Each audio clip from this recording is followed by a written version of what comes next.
tape didn't just play sound. It played memories that weren't mine. I saw a house that shouldn't exist, and a door that I knew deep in my soul must never be opened. The rain is heavy tonight. It's a perfect sound to drown out the things that crawl in the silence between heartbeats. You found your way back to the archives. I have been waiting for you. I have pulled a new collection of tapes from the shelves.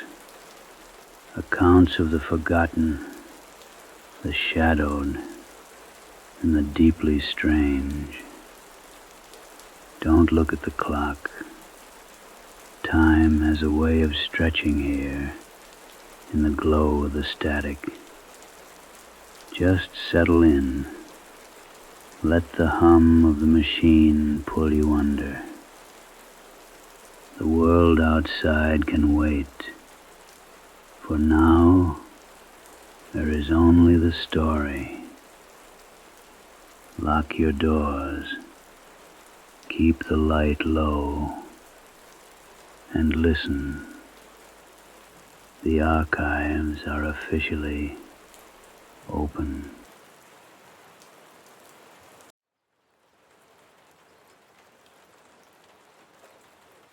It's a silence that gets you first.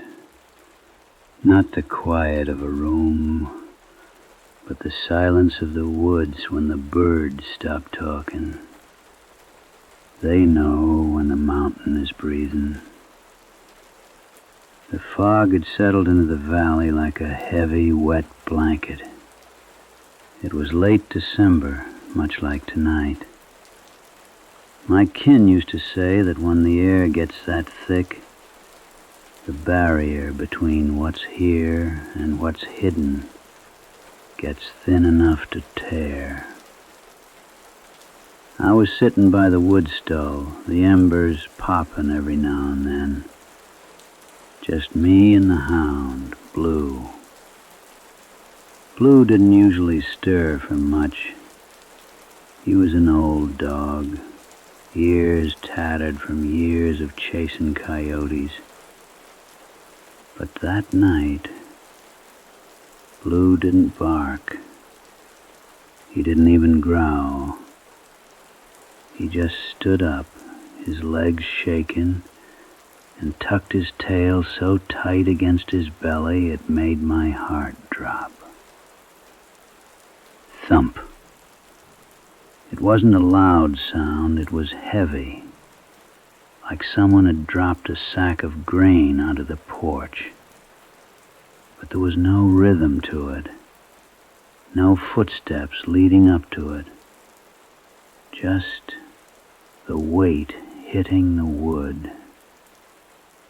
I reached for the lantern. My hands were colder than the window pane. I didn't want to look. Every instinct I had, every story my granddaddy ever whispered to me by the fire, told me to stay in that chair and let the fire go out. But the thump came again. Thump. This time it was against the door itself. The wood groaned, not like a man knocking, like something was leaning its entire life against the frame, testing the strength of the latch. I walked to the door, my boots silent on the floorboards. I could hear the wind outside whistling through the gaps in the logs. But under the wind, I heard breathing. It was wet, rhythmic, like a pair of lungs filled with mountain water. I put my hand on the cold iron of the handle. I shouldn't have. I know that now. But back then, I thought I was the master of my own porch. I didn't open it. Not at first. I just stood there with my palm flat against the rough-hewn oak, feeling the vibration of that wet breathing on the other side. It was rhythmic, deep, like the mountain itself was trying to catch its breath. Then came the scratching. It wasn't the sound of a fingernail or even a claw. It sounded like bone scraping against the wood, searching for a gap, searching for a way to get a grip. I looked down at the gap at the bottom of the door. The moonlight was fighting through the fog outside, casting a sliver of gray light onto my floorboards. Something blocked the light. It wasn't a shadow. It was hair. Long, matted, grayish-white strands of hair began to poke through the crack at the bottom of the door. It looked like dead grass, but it was moving. It was twitching, as if it was tasting the air of my cabin. I stepped back, my heart hammering against my ribs like a trapped bird. I called out. I shouldn't have, but the silence was making me go mad. "Who's there?" I asked. My voice sounded small, thin. The breathing stopped. The silence that followed was worse than the thumping. I backed away toward the fireplace, reaching for the heavy iron poker. Blue was backed into the corner now. His eyes rolled back so far you could only see the whites. He was vibrating, not shivering, vibrating. Then the voice came. It didn't come from the door. It came from the chimney. It was a wet, clicking sound at first, like stones rubbing together under a stream. Then it shaped itself into words. It didn't sound like a man. It sounded like something imitating a man who had been dead for 50 years. "Let the cold in, Elias," it said. My name. It knew my name. But the voice, it sounded like my granddaddy. The same gravelly drawl, the same way he used to clip his S sounds. But my granddaddy had been under the soil in the family plot for 10 winters. I looked up at the flue. The soot was falling down in small black clouds. Something was up there. Something was coming down the narrow dark of the chimney, squeezing its way toward the embers. I realized then that the thing at the door, it was just the distraction.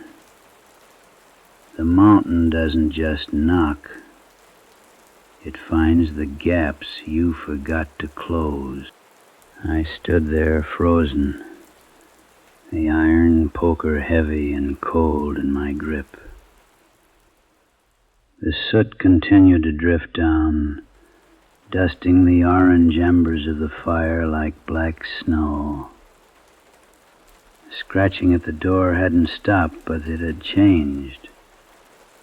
It was softer now, more deliberate, like it was tracing the grain of the wood, memorizing every knot and crack in the oak.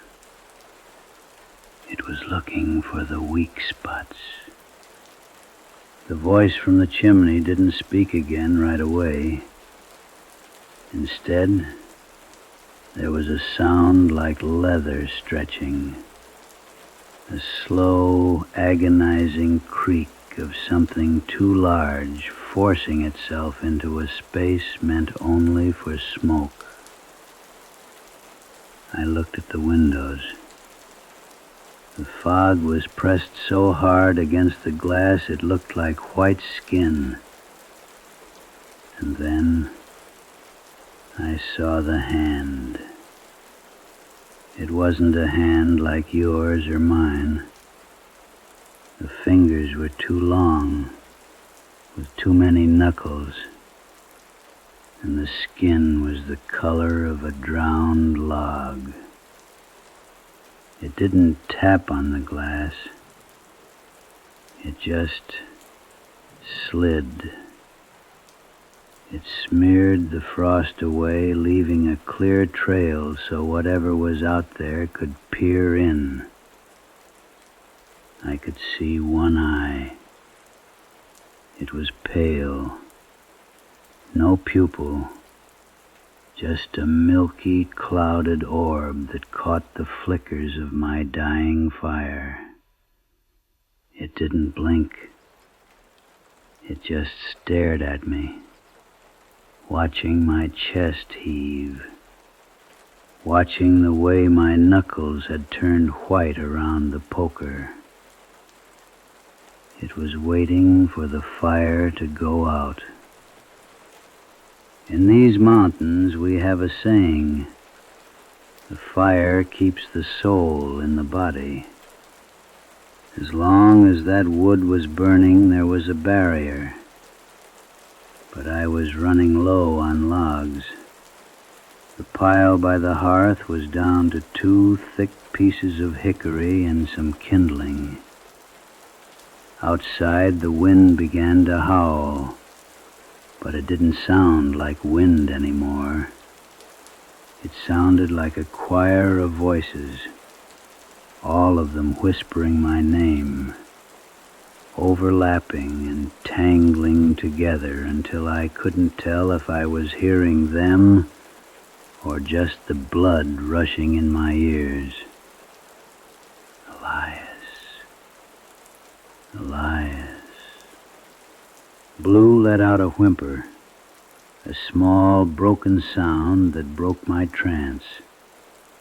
He was looking at the floorboards now.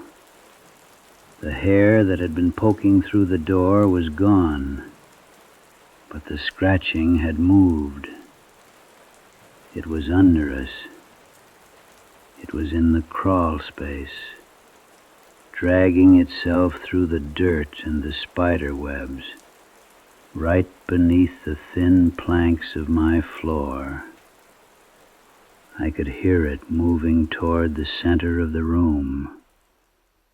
Scritch, thump, scritch. Every time it moved, I felt the vibration in the soles of my boots. It was circling. It was measuring the weight of the man above it. I sat there in that flickering light, my eyes fixed on the shadows dancing in the corners.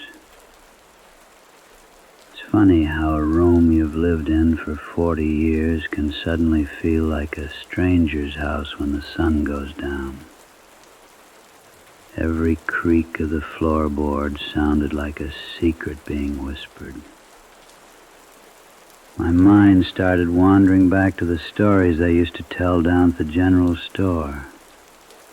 Stories about Blackwood Ridge that never made it into the history books.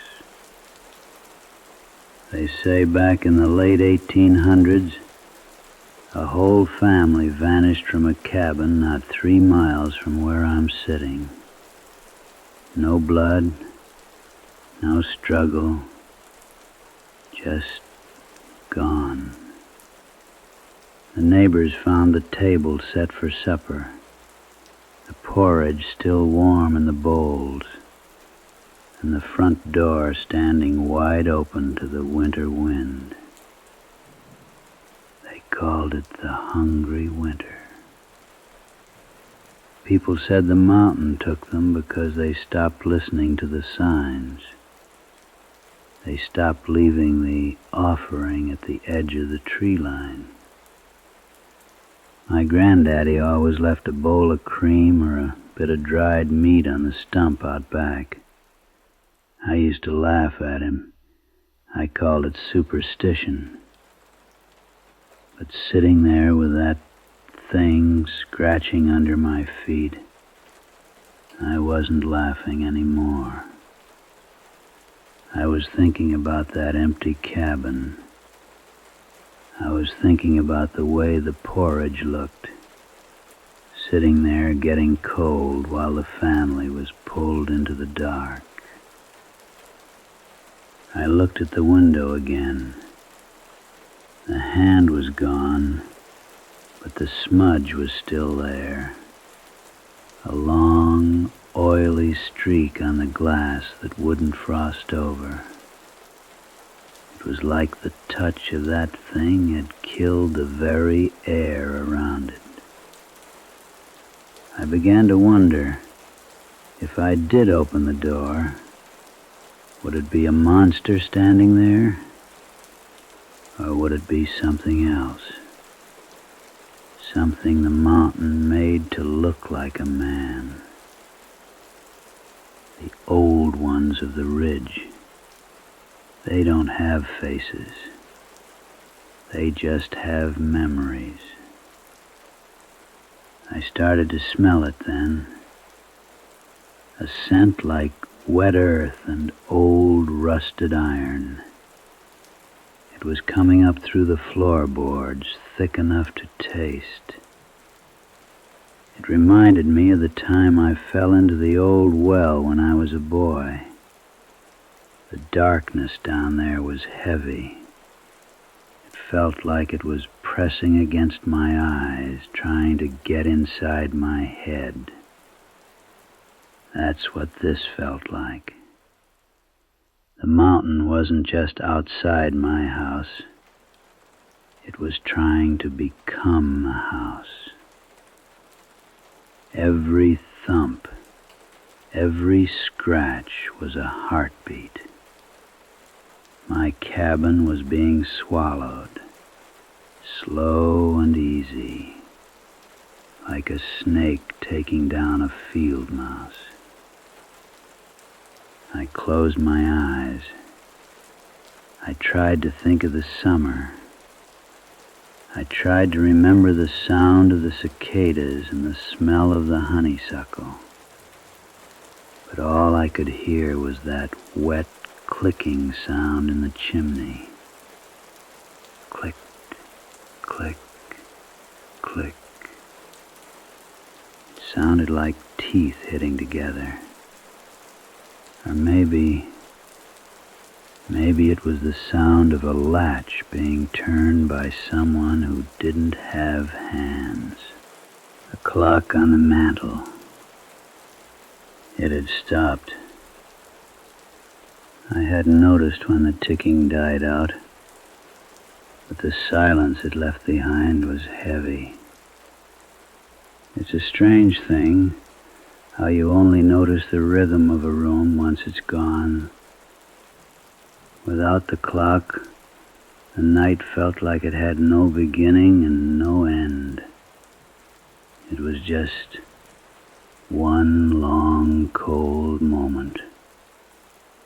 I watched the way the wood smoke curled inside the glass of the lantern. Round and round, slow and gray. It reminded me of the mist that rolls off the creek in mid-July. I tried to anchor myself to that thought. I tried to feel the ghost of the summer heat on my skin. But the mountain wouldn't let me leave. Every time I started to drift, A floorboard would groan at the other end of the kitchen. Not a loud snap, but a slow, pressured creak, like something heavy was shifting its weight, just an inch at a time.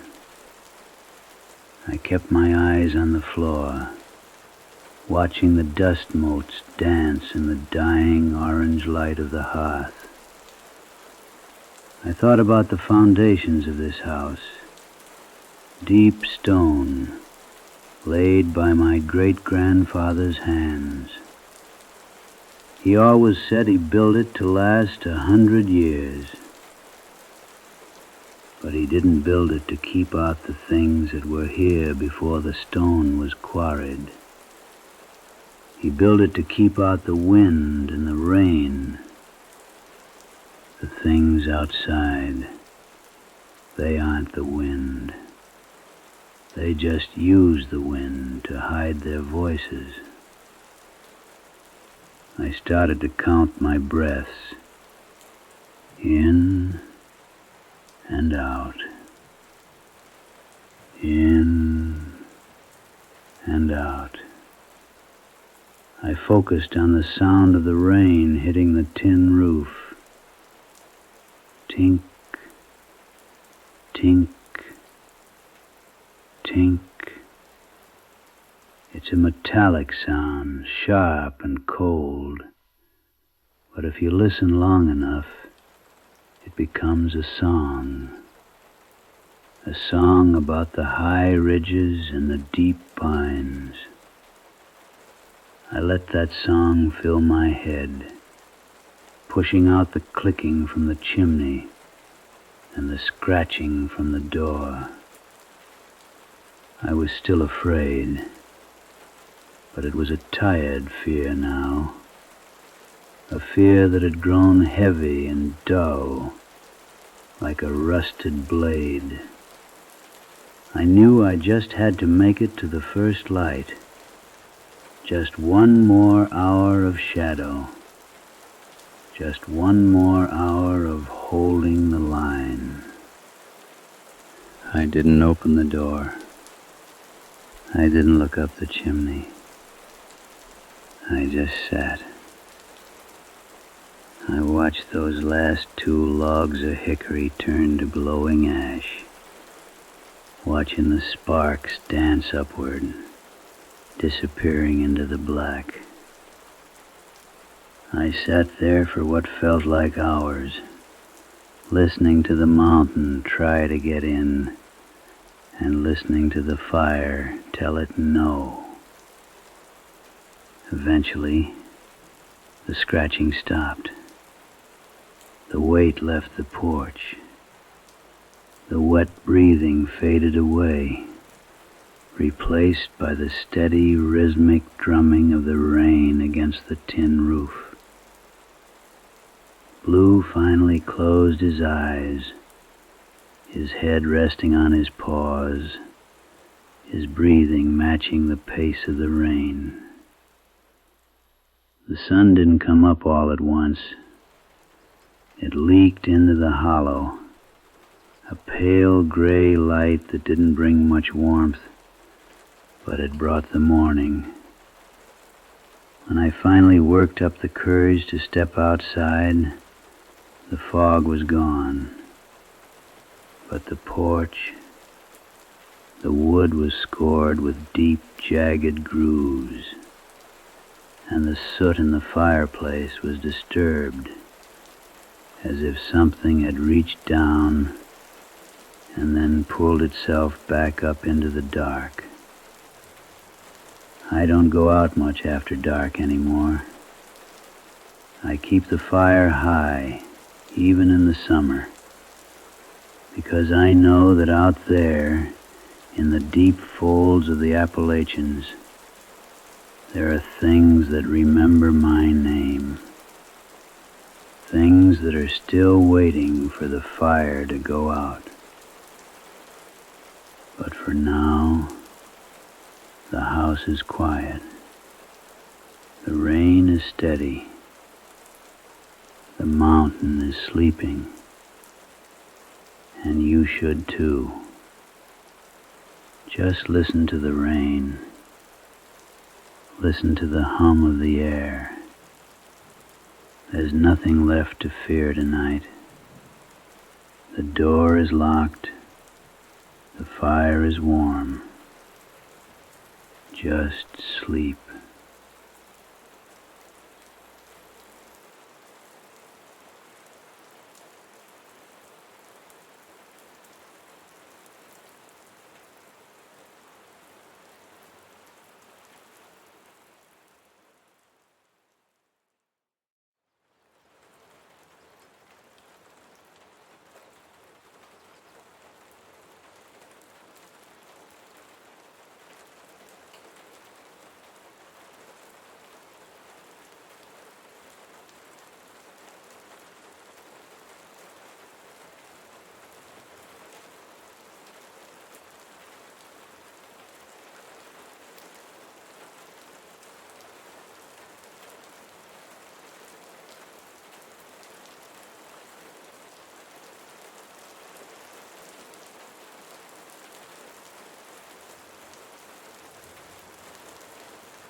Lean back. There we go. Let the weight of the day just fall away.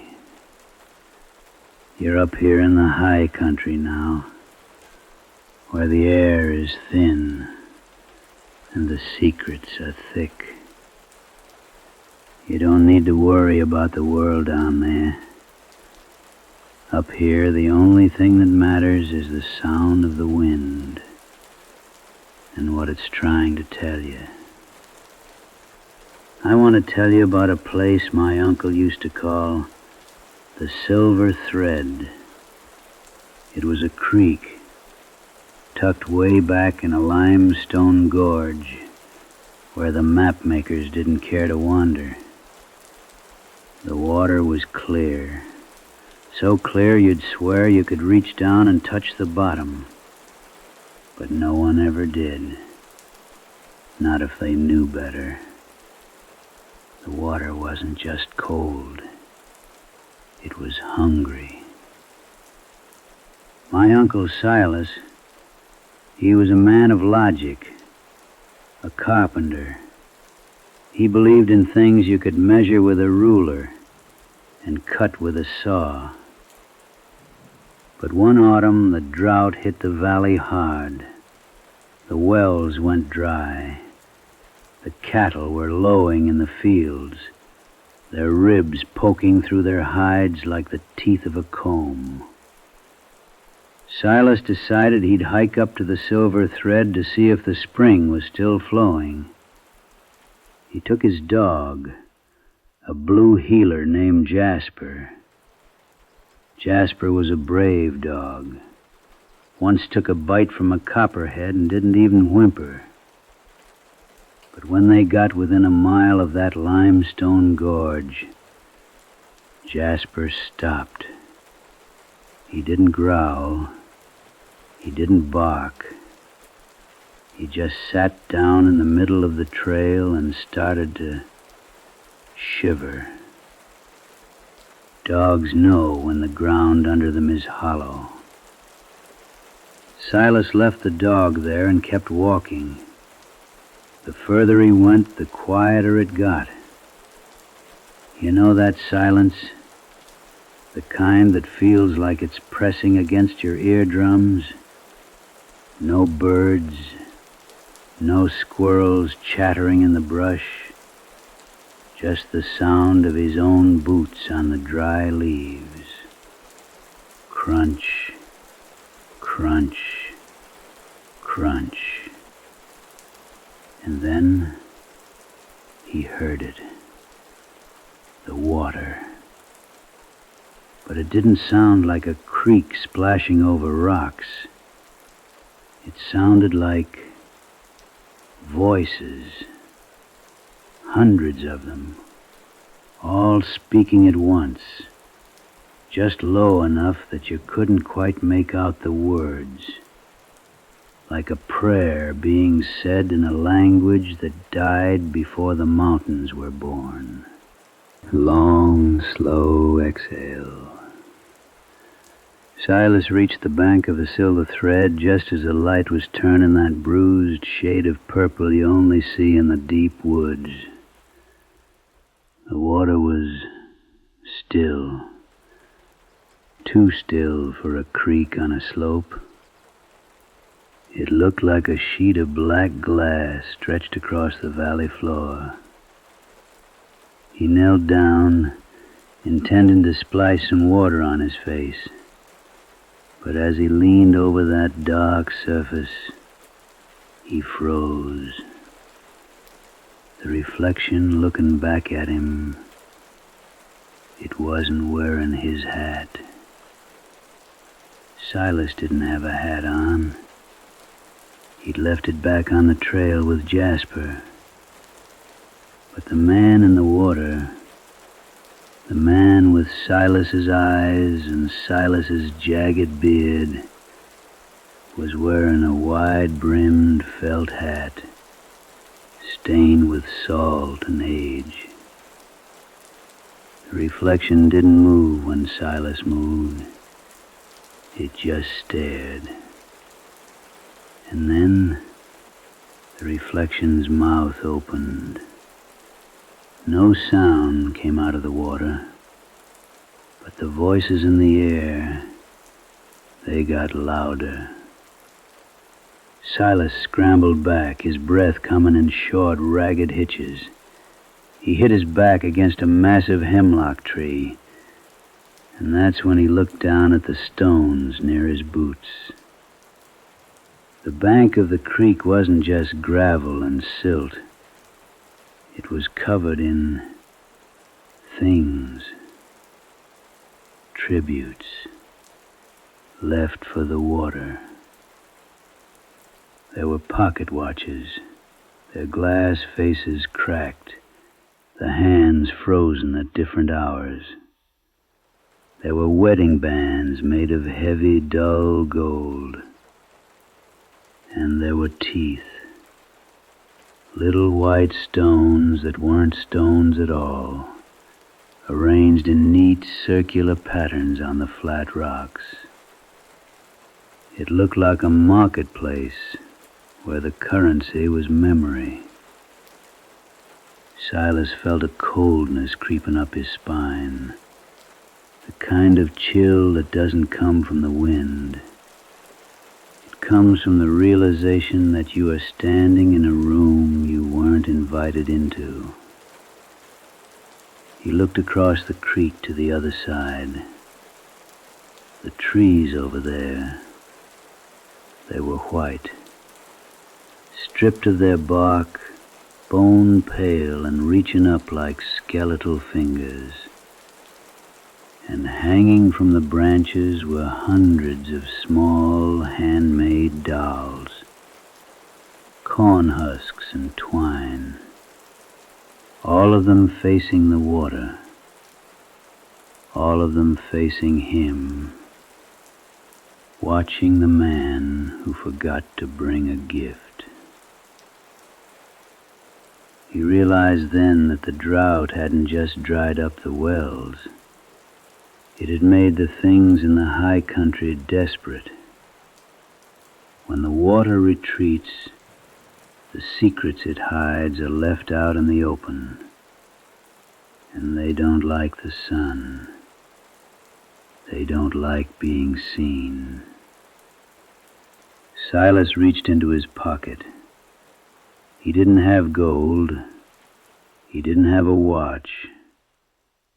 All he had was a small whittling knife with a cedar handle, a tool he'd used for 30 years. His hands were shaking so hard he almost dropped it.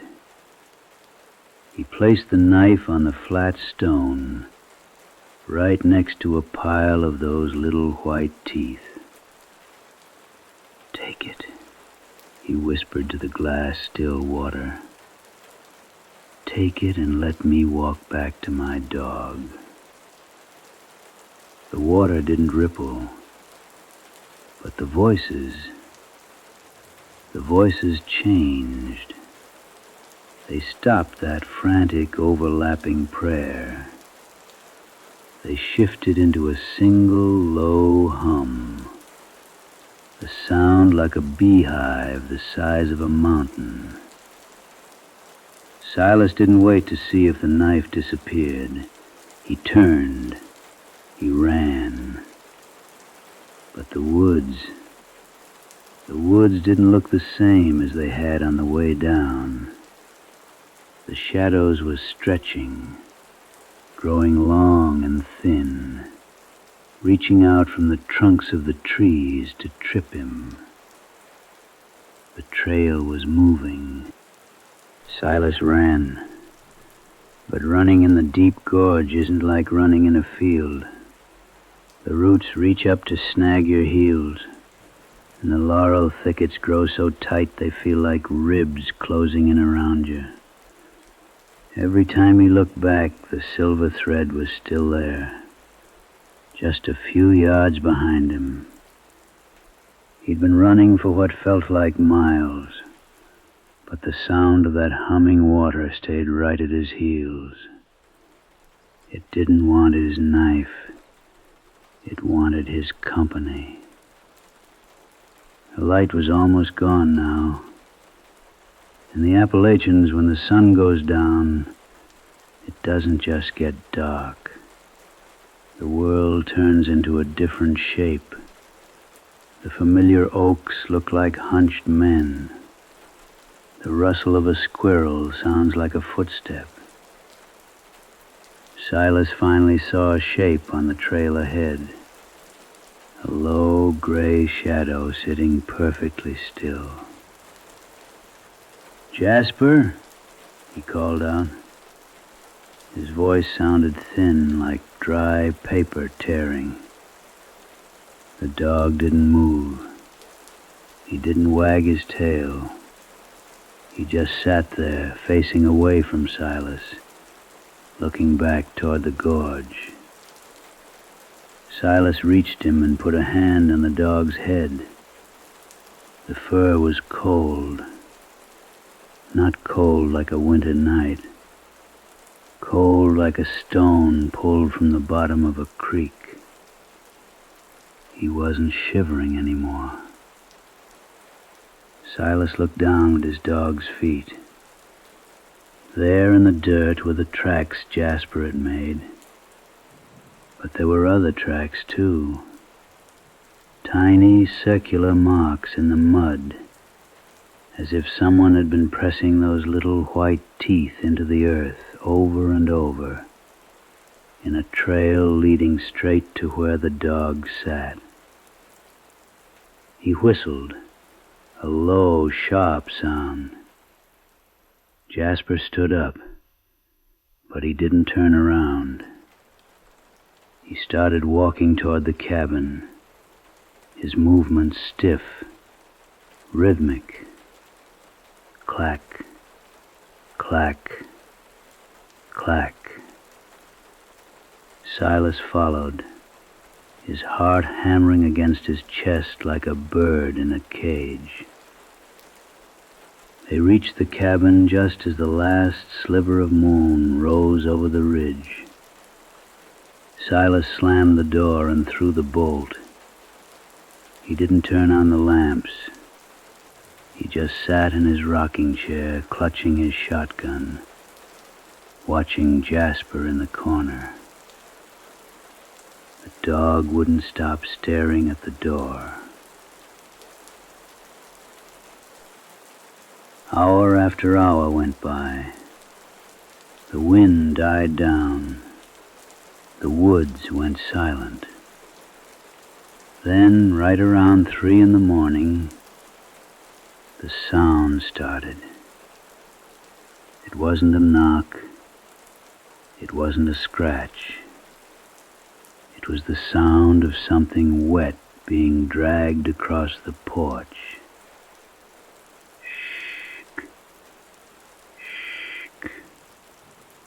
And then a metallic clink. Silas didn't move. He didn't breathe. The next morning, when the sun finally broke over the mountains, he opened the door just a crack. There on the welcome mat sat his whittling knife. The cedar handle was waterlogged and turning gray, but it wasn't alone. Next to the knife sat a small handmade doll. It was made of corn husks and twine. It was wearing a tiny, wide-brimmed felt hat, and in its wooden hand it held a single lock of Jasper's blue fur. The water always gets its tribute, one way or another. Silas never went back to the Silver Thread. He moved down to the flatlands a week later. But they say if you listen close on a dry night, when the wells are low and the air is still, you can still hear him, or something that sounds like him, calling for a dog that never came home. Now, close your eyes. The creek is far away. The gorge is closed. You're safe in the quiet. Just listen to the rain and let the sleep take you.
The voice on the radio.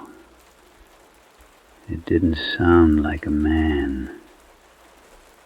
It sounded like wet leaves, like gravel grinding together in a throat that hadn't spoken in 30 years. It said, "Tower 9, the fire is out.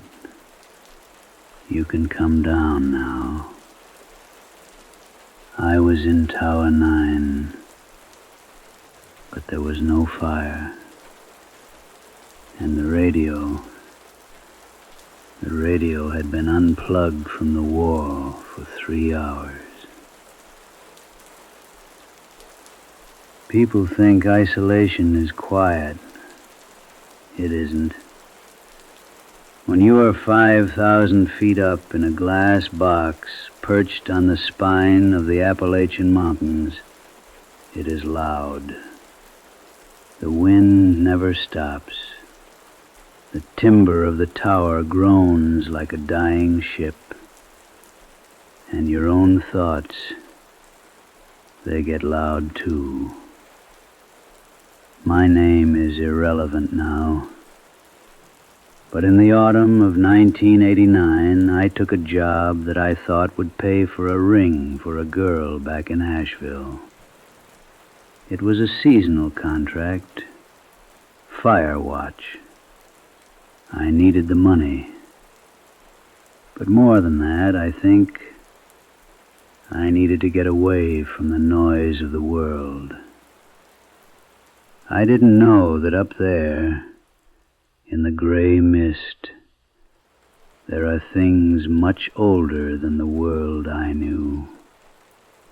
The tower was old, a 6x6 cab with windows on all sides.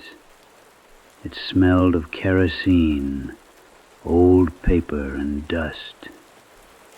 My job was simple. Watch for smoke, call it in.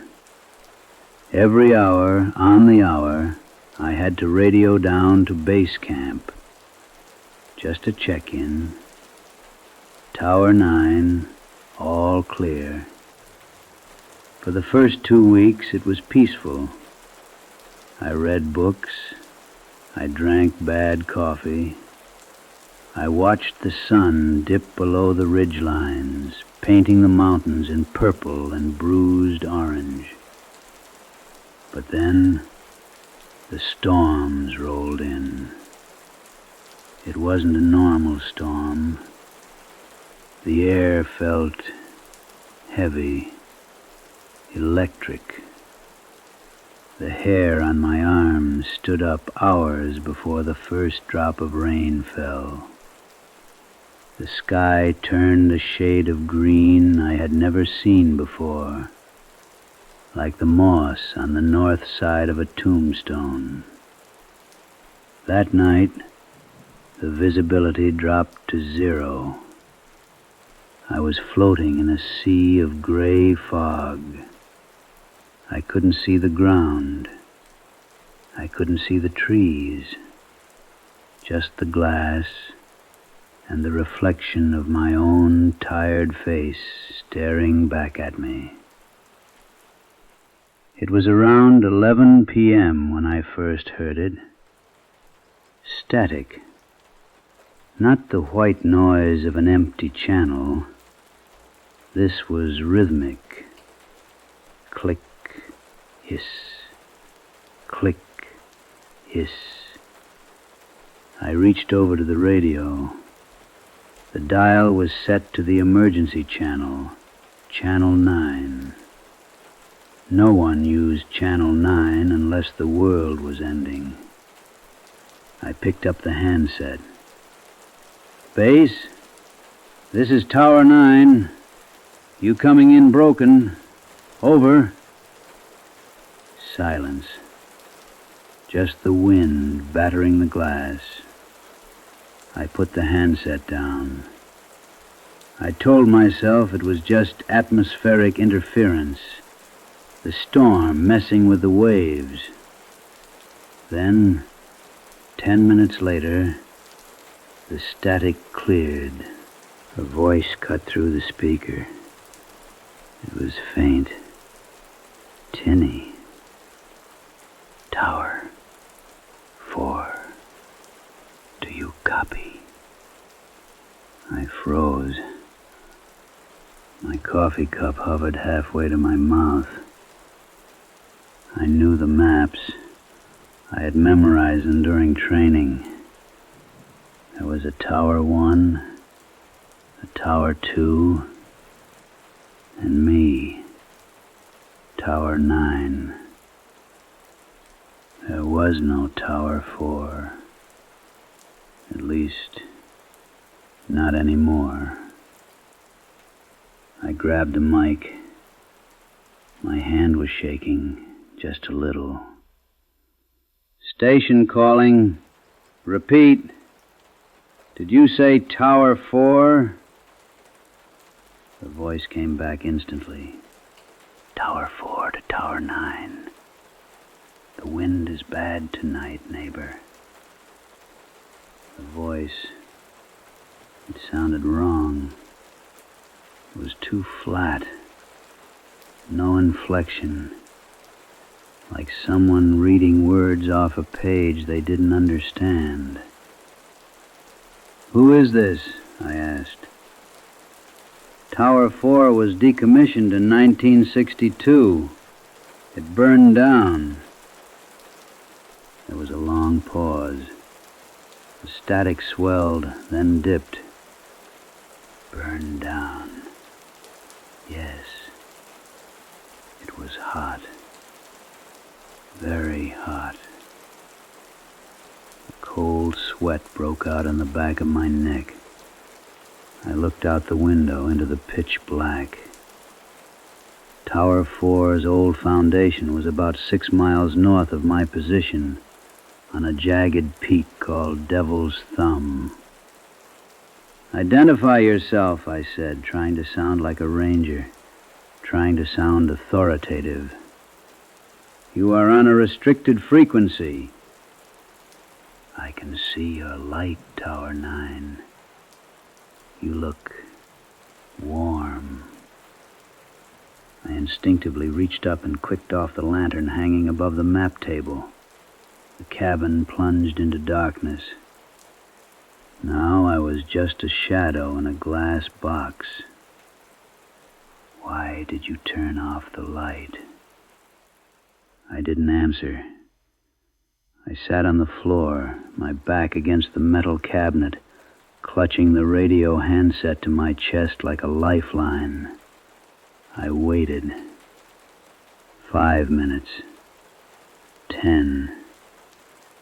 I thought about calling base, but if I switched channels, I'd lose him. And if I lost him, I wouldn't know if he was getting closer. Wait. Closer. Tower 4 was 6 miles away, over rough terrain, in a storm. No one could cross that ridge at night. It was suicide. But then I saw it, out in the void, north, a light. It was faint, a dull yellow pinprick. It flickered. It wasn't a flashlight. It looked like fire, a torch, or a lantern. It was moving, and it was moving fast, too fast for a man hiking. It was gliding through the canopy, bobbing and weaving. The radio crackled again. I'm coming over. I have something to show you. Stay where you are, I yelled into the mic. I have a weapon. I didn't. I had a flare gun and a pocket knife. No weapon works on ash. The light outside was closer now. 3 miles? maybe 2. It was impossible. Nothing moves that fast in the mountains. I scrambled to the window. I grabbed the binoculars. My hands were trembling so bad I could barely focus the lenses. I found the light. It wasn't a lantern. It was a man. He was glowing. Not like a ghost. He looked like he was smoldering, like the embers of a dying fire were trapped inside his skin. He was walking 10 feet above the ground, stepping on the tops of the pine trees as if they were solid pavement. And he had no face, just a smooth black scorch mark where his features should have been. I dropped the binoculars. They hit the floor with a heavy thud. I ran to the door, the trapdoor in the floor that led to the stairs. I threw the bolt lock. I dragged the heavy iron stove over the trapdoor. I backed into the corner. The radio buzzed. It was loud now, angry. Open the door, Tower 9! The smoke is getting in my eyes! Leave me alone, I screamed. I just want to be warm again. It's so cold when the fire goes out. Then I heard the footsteps. Not on the ground, on the stairs. Clang, clang, clang. Heavy boots on metal grating. Slow, deliberate, ascending the tower. I stopped breathing. I stared at the trapdoor. The stove sitting on top of it seemed so small, so fragile. Clang. He was at the landing. Clang. He was at the top, right beneath the floorboards. I heard a scratching sound, like fingernails on wood, or maybe charcoal crumbling against the grain. Then a knock. 3 distinct raps on the trapdoor. Knock, knock, knock. Neighbor, let me in. I closed my eyes. I put my hands over my ears. I started reciting the Lord's Prayer. I just kept saying it over and over until the words lost their meaning. The knocking didn't stop. The handle of the trapdoor jiggled. The heavy stove groaned as something pushed against it from below. I saw the iron begin to slide. Just an inch. Then 2. I screamed. I screamed until my throat tore. And then silence. Total, absolute silence. I opened my eyes. The stove was back in place. The trapdoor was still. The sun was coming up. I had blacked out. Or maybe I had just gone catatonic. But the storm was gone. The sky was a brilliant, piercing blue. I didn't move for an hour. Finally, I pushed the stove aside and opened the trapdoor. The stairs were empty. But there, on the metal grating of the landing, were footprints. They weren't muddy.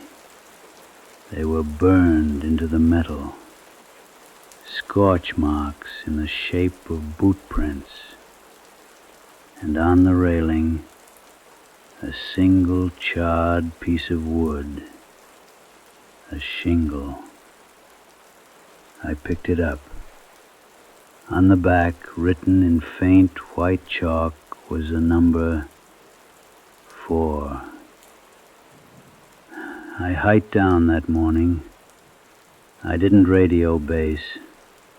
I didn't pack my bag. I just walked. I told them I was sick. I told them the altitude got to me. They didn't believe me, but they let me go. I looked up the records later. Tower 4 did burn down in '62. The ranger on duty, a man named Elias, he didn't make it out. They said lightning struck the structure and the stairs melted before he could get down. I still listen to the radio sometimes. Not the news, just the static between the stations.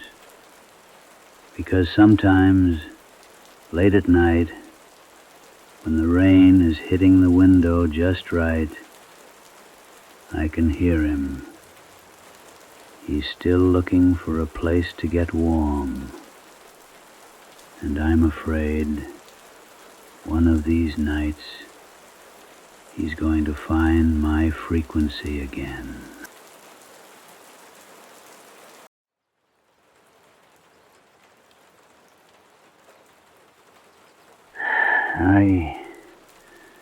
I ain't never believed in the devil. Not really.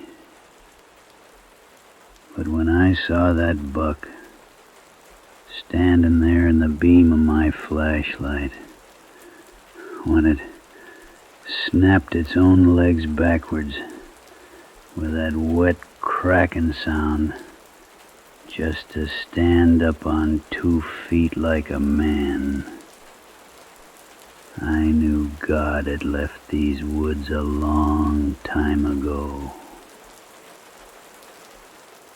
It started 6 hours earlier. Just a normal hunt on Blackwood Ridge. Or so I thought.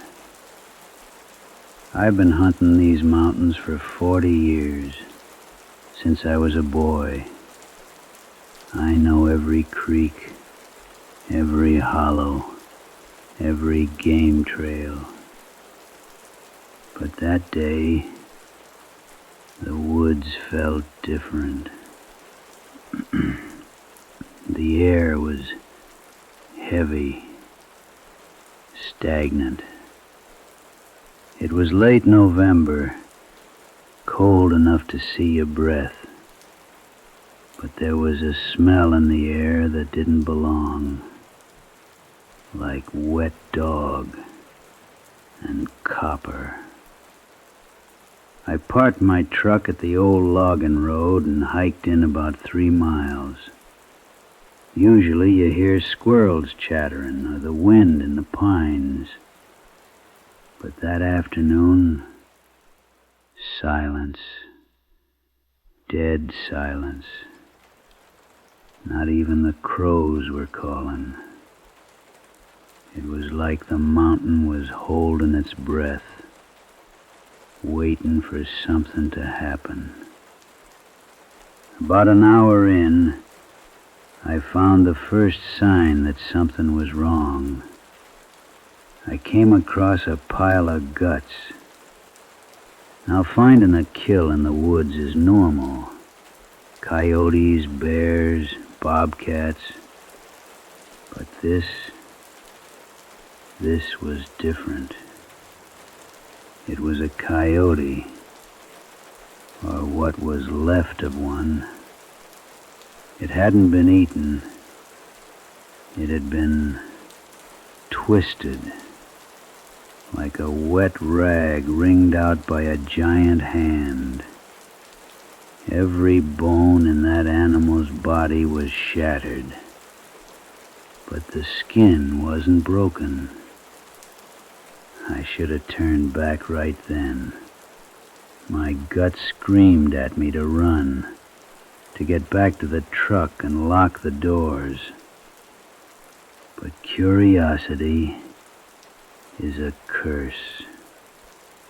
I kept walking, deeper into the ridge. The sun started to dip below the tree line. Shadows got long. The woods turned gray. That's when I found the tracks. They looked like deer prints, hooves, but they were pressed deep into the mud, too heavy for a whitetail, and the stride was wrong. Unless that deer was walking on two legs, there was no way the prints could be that far apart. They went on for half a mile, left, right, left, right, like a man walking barefoot, but with hooves. I tracked it until twilight. I finally spotted movement in a clearing ahead, about 100 yards out. A large buck, 10 points, maybe 12. It was grazing near the tree line. I raised my rifle. I looked through the scope, but something made my blood run cold. The way it moved. It wasn't fluid. It was jerky, mechanical, like a puppet being pulled by strings. It took a step, and its knee bent the wrong way. I lowered the rifle, trying to make sense of what I was seeing. And then it stopped chewing. It didn't turn its head to look at me. It didn't sniff the air. It just froze. And then a sound came out of it. Not a bleat, not a grunt. It sounded like a man trying to scream with a throat full of blood, a gurgling, high-pitched mimicry. And then it stood up. It stood up. The front legs just dangled there, useless. It rose up on those hind legs, towering over 7 feet tall, its neck elongated, stretching out like rubber. And those eyes, I saw them catch the last bit of light. They weren't on the side of its head like a prey animal. They were facing forward like a predator, staring right at me. I didn't shoot. I couldn't. My hands were shaking too bad. I just backed away, slowly at first. Then I turned and ran. I ran until my lungs burned. I ran until I fell and scraped my hands raw on the rocks. I could hear it behind me, crashing through the brush. Heavy footsteps. 2 legs, not 4. And that sound, that wet, gurgling scream, getting closer. I made it to the truck. I fumbled with the keys, dropping them in the dirt. I could hear the breathing now, rasping, wet, just outside the circle of the truck's dome light. I got the engine started and tore out of there. I didn't look in the rear-view mirror until I hit the paved road. I haven't gone back to Blackwood Ridge. I sold my rifle yesterday because sometimes at night, when the house is quiet, I can hear that heavy two-legged step outside my window, and I know it followed me home.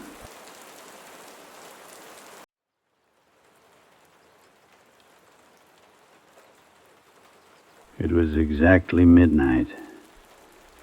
I was hiding in the hayloft, breathless, expecting a miracle.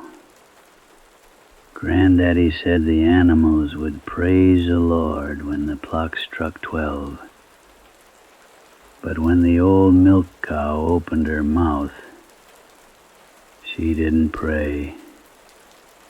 She turned her head, looked right at the ladder where I was hiding, and she spoke my name.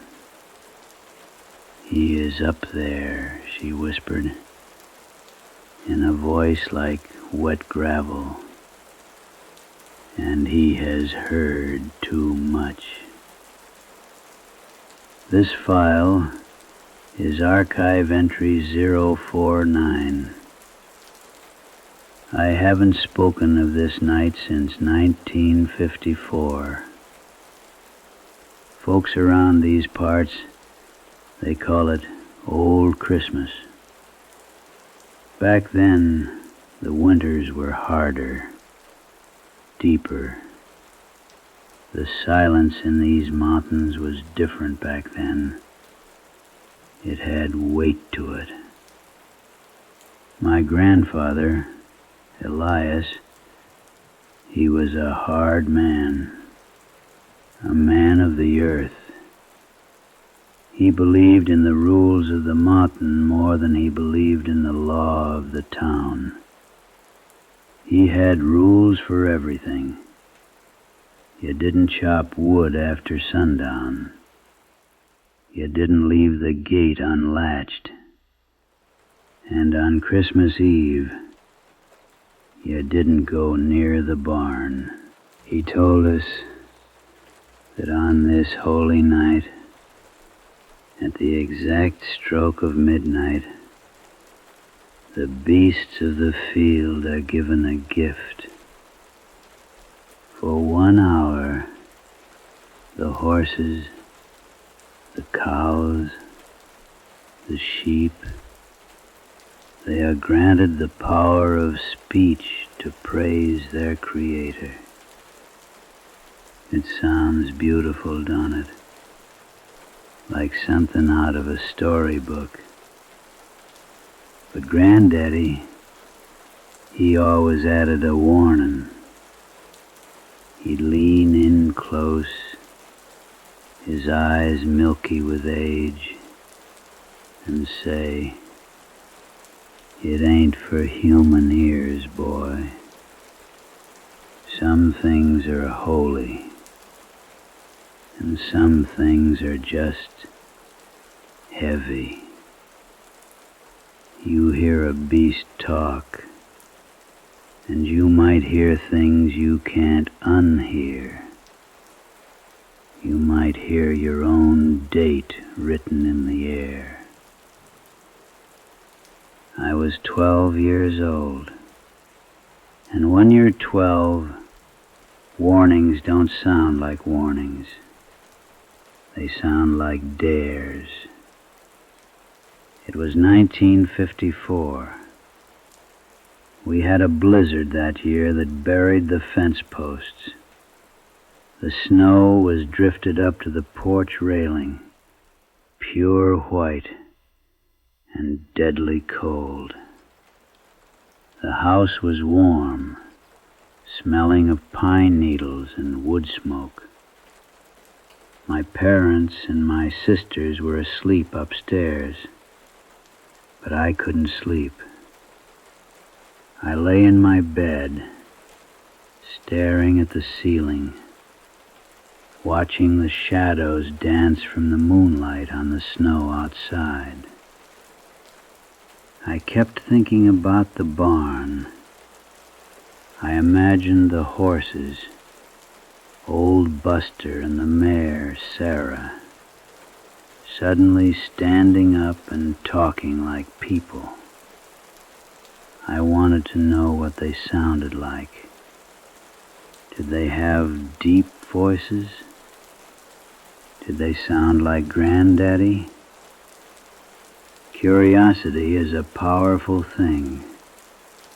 It can pull a boy out of a warm bed and into the freezing dark faster than you can blink. I put on my coat. I didn't bother with my boots. Just slipped on my heavy wool socks and my daddy's galoshes. The back door creaked, but the wind was howling loud enough to hide the sound. Stepping off the porch was like stepping into another world. The cold hit me like a slap. It was bitter. The kind of cold that freezes the hairs in your nose instantly. The barn sat at the bottom of the hill, black against the white snow. It looked like a sleeping beast. I trudged through the drifts, the snow coming in over the tops of my boots, numbing my ankles. I reached the heavy wooden door. It was frozen shut. I had to put my shoulder into it. It gave way with a groan that echoed into the night. Inside, it was warmer. The smell of sweet hay, manure, and animal heat wrapped around me. The barn was full. We had 2 workhorses, 3 milk cows, and a handful of sheep in the back pen. They all turned to look at me when I came in. Animals know when you shouldn't be somewhere. You ever notice that? Buster, the big roan horse, he stamped his hoof and snorted. His eyes looked wide in the lantern light. "Shh," I whispered. "It's just me." I climbed up the ladder to the hayloft. I didn't want to be on the floor with them. I wanted to watch from above, like an angel. I burrowed into a pile of loose hay near the edge of the loft, pulling an old horse blanket over me. And then I waited. I didn't have a watch, but I could feel the time. The air in the barn started to change and got heavy, static, like right before a thunderstorm. But it was inside the room. The usual sounds of the barn, the chewing, the shifting of weight, the swishing of tails, it all started to fade. One by one, the animals stopped moving. Buster lowered his head. The cows folded their legs under them, sinking down into the straw. They were kneeling. My heart was hammering against my ribs like a trapped bird. It was true. Granddaddy was right. I peeked over the edge of the loft. Every single animal was facing the east door, perfectly still. The silence was absolute. It was a silence so deep it felt like pressure in my ears. Then the sound came. It didn't come from the sky. It came from the throat of the mare, Sarah. Now, Sarah was a gentle horse. We used her for plowing the garden.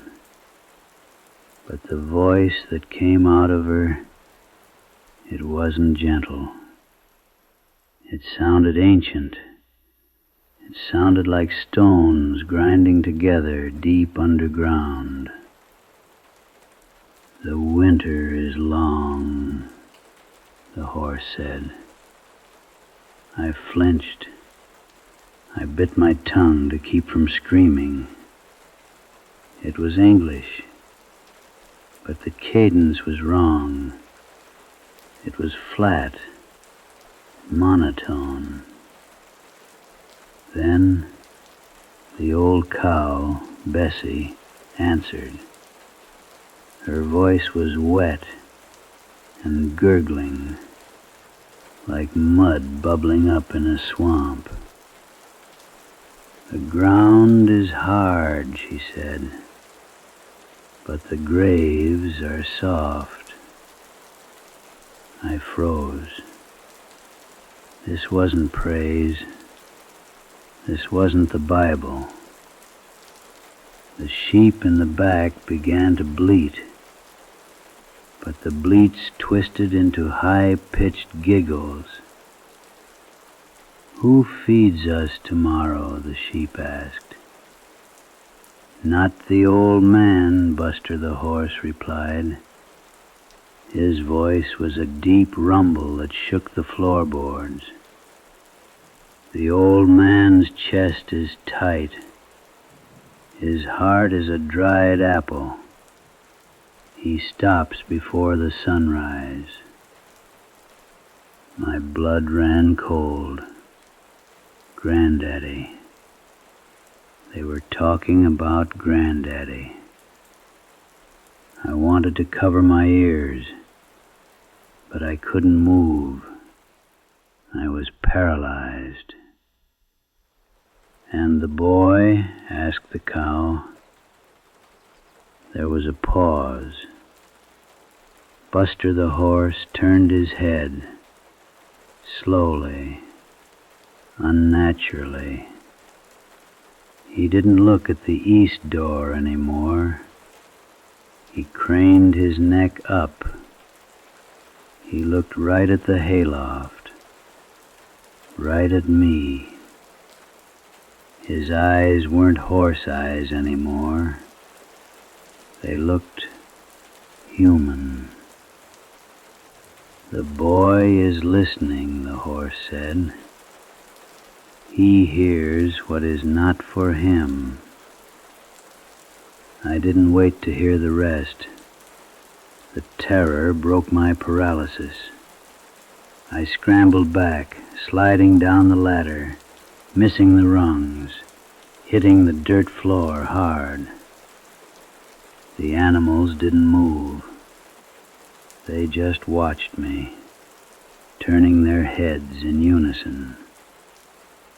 As I fumbled with the latch on the door, I heard them all speak at once, a chorus of wrong voices.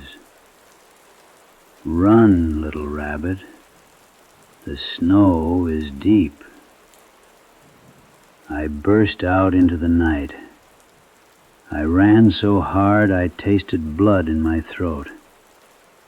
I didn't feel the cold.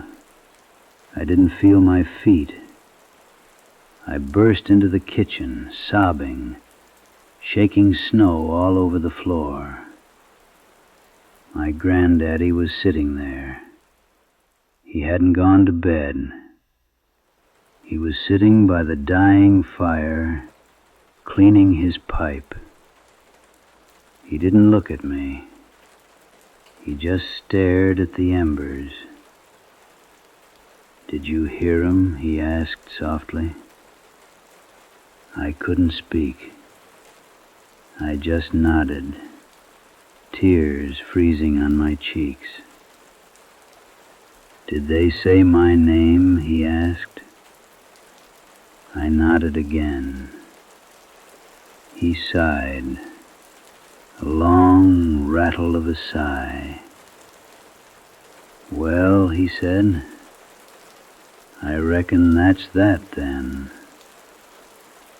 Granddaddy died 2 days later. Heart failure, right in his chair, just like the horse said. I never went back in that barn at night. We sold the stock come spring. I couldn't look Buster in the eye when I fed him. I knew what kind of voice was hiding in that long throat. So, tonight, on this holy eve, if you have a dog or a cat, or if you live near a farm, don't listen. If you hear a murmur in the other room, turn up the radio. If you hear your dog whisper, pretend you didn't. Some things are better left heard only by the dark. Good night, and Merry Christmas.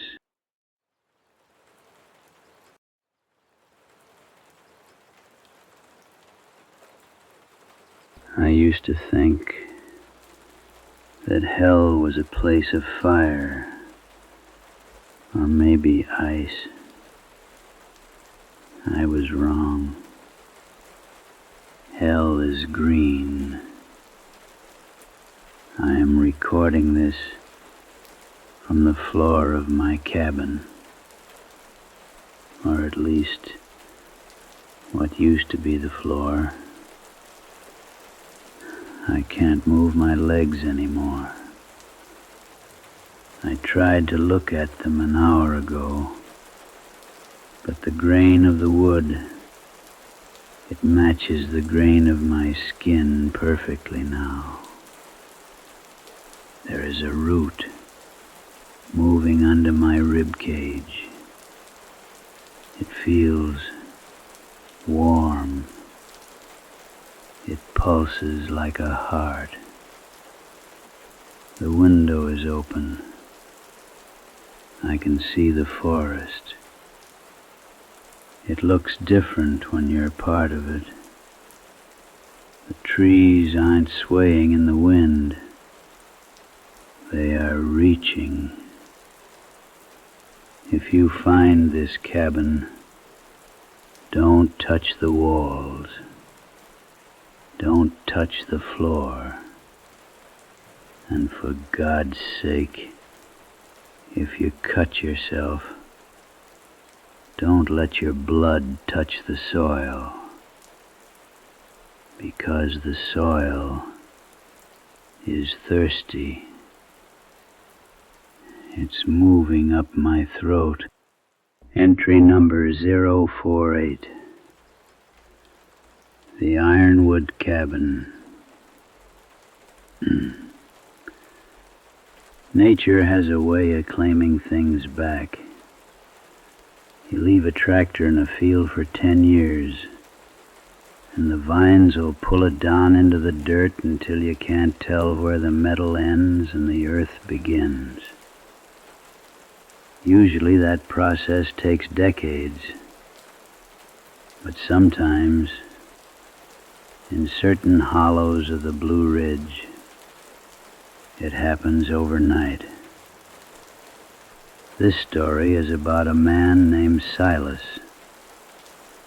Silas was a logger, a hard man, the kind of man who looked at a 300-year-old oak tree and only saw board feet and dollar signs.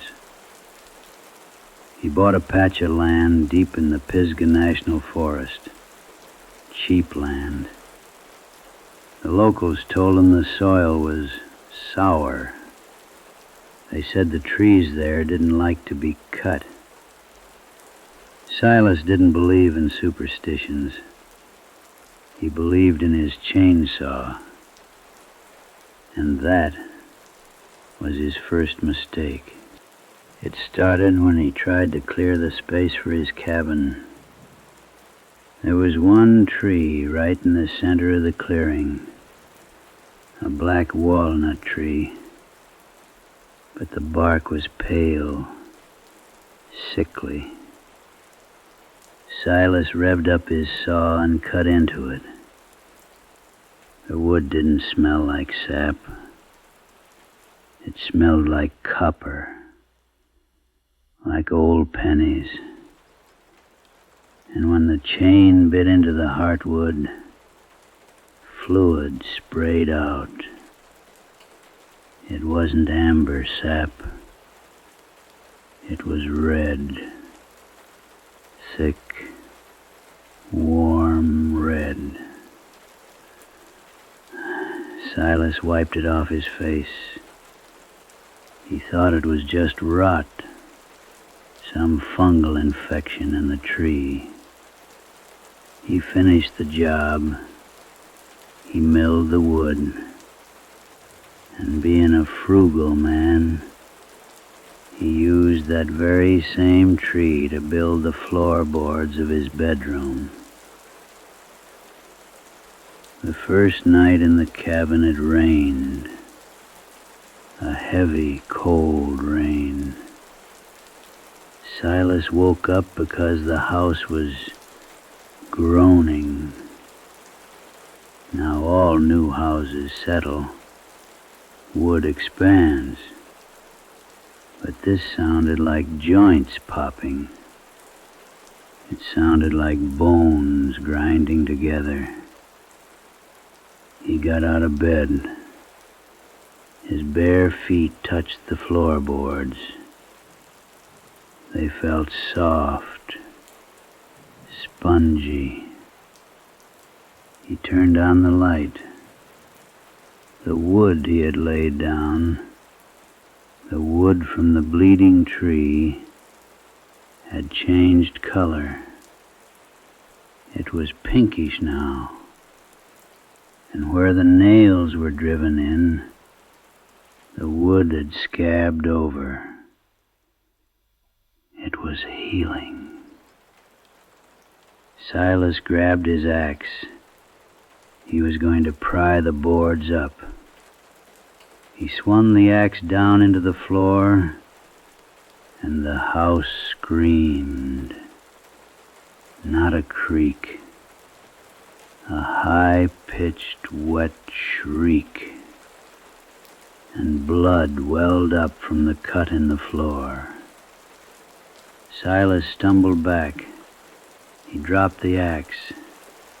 He tried to run for the door, but the door frame had swollen shut. The wood had warped, twisting around the hinges like fingers. He was trapped. And then he looked at his own feet. Where his skin had touched the sap, the veins were turning dark, hardening. His toes weren't toes anymore. They were roots, digging into the soft, fleshy floorboards. He tried to pull his feet free, but he was fused. The house was grafting him into itself. He spent 3 days like that, standing in the middle of the room. He watched as the furniture dissolved. The chair became a stump. The table sprouted leaves. And the roots, they kept climbing up his legs. He realized then the forest wasn't killing him. It was using him. Just fertilizer. Just biomass to feed the next ring of growth. On the last day, Silas managed to reach his recorder. He was waist deep in the floor by then. His skin was bark.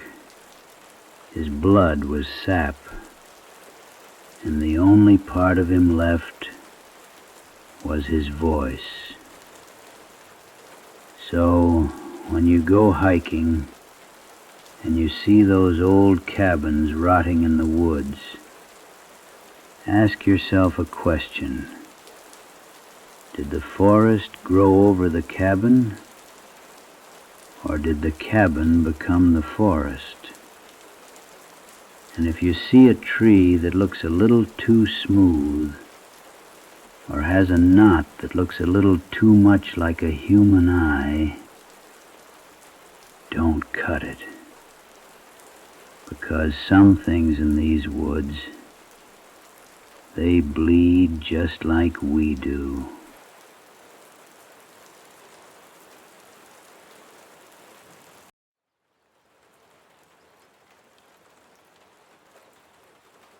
They say silence is golden, but down here, silence is a predator. I am recording this on the last 4 minutes of battery life my granddaddy's dictaphone has left. The flashlight died an hour ago, maybe 2. Time works different when the weight of the mountain is sitting on your chest. Do you hear that? On the tape? It sounds like a Sunday service. It sounds like salvation. But it isn't people. God, I wish it was people. I'm sitting with my back against wet slate. My leg is broken. And the thing down the tunnel, it stopped singing in my mother's voice about 10 minutes ago. Now it's trying to mimic the sound of my own breathing. If anyone finds this tape, do not come looking for the source of the sound. Seal the entrance. Pour concrete until the hole is gone. Because the things in this mine, they aren't haunting it. They are farming us. It found me. Entry number 047. The Harlan County Shaft. Recovered audio logs from urban explorer Elias Thorne. Let me tell you how a man walks willingly into his own grave. It started on a Tuesday, ordinary Tuesday. The kind of day where the sun is shining so bright it hurts your eyes to look at the asphalt. Elias was a man who didn't care much for the sun, though. He liked the damp places, the forgotten places. He made his living taking pictures of rot, abandoned factories, old schools where the textbooks were still on the desks, molding away. But mostly, he liked the mines. He'd heard a rumor about a wildcat mine near the Kentucky-Virginia border. Not a company mine. One of those illegal operations from the 30s that nobody bothered to map because nobody wanted to pay the taxes on it. The locals called it the Throat. Elias parked his truck 3 miles out. He had to hike through brush so thick it tore at his clothes like briars were fingers trying to hold him back. He should have taken the hint. Nature protects its own, but sometimes nature tries to protect you from what's inside it. He found the entrance around noon. It wasn't boarded up, no keep out signs. Just a square hole in the side of a limestone cliff, breathing out cold air. The air smelled sweet, not like coal. It smelled like copper and old flowers. He turned on his headlamp. He clicked record on his dictaphone. And he stepped inside. The first 300 yards were standard. Rotting timber supports, rusty rails twisting into the dark like dead snakes. But the deeper he went, the cleaner the walls got. That should have been the first warning. Mines get dirty, dust settles. But the walls here... Elias noted in his log that the walls looked polished, like something large and soft had been rubbing against them for 50 years. At the half-mile mark, he stopped. He heard music. Now in the Appalachians, sound carries funny underground. You can hear a water drip from a mile away. But this wasn't water. It was a hum, a low, rhythmic thrumming.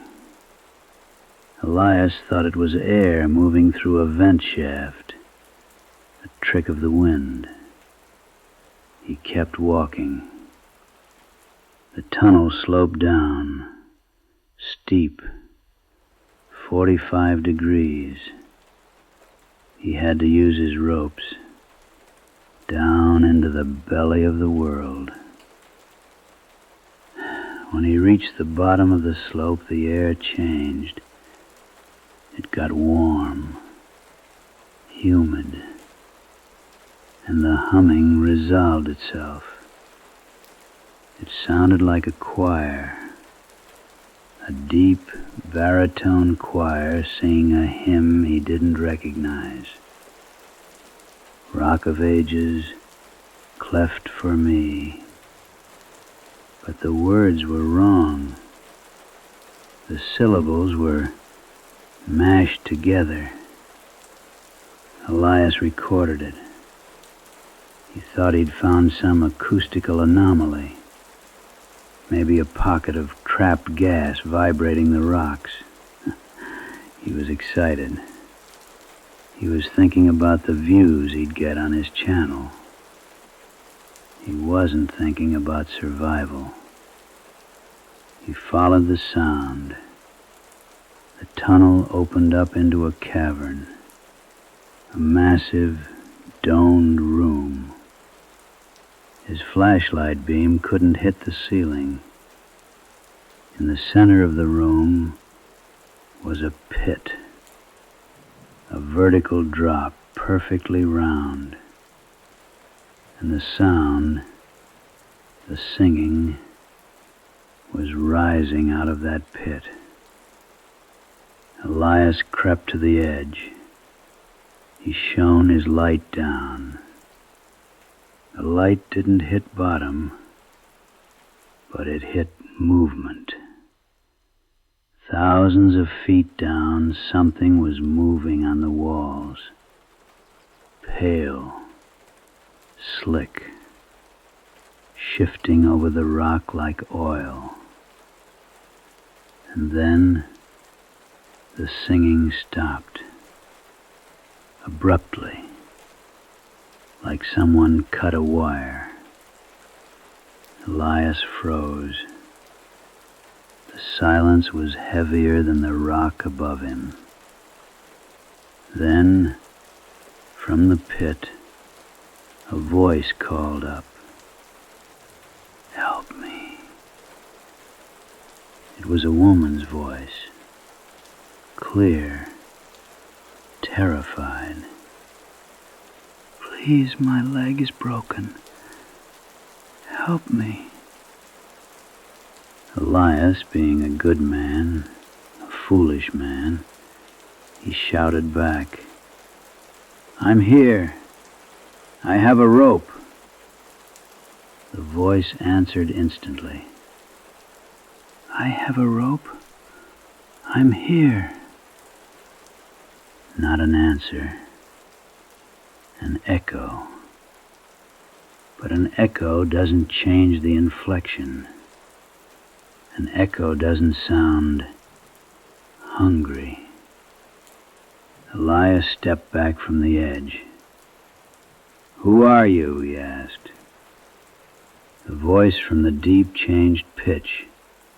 It dropped an octave. It became a man's voice. "Who are you?"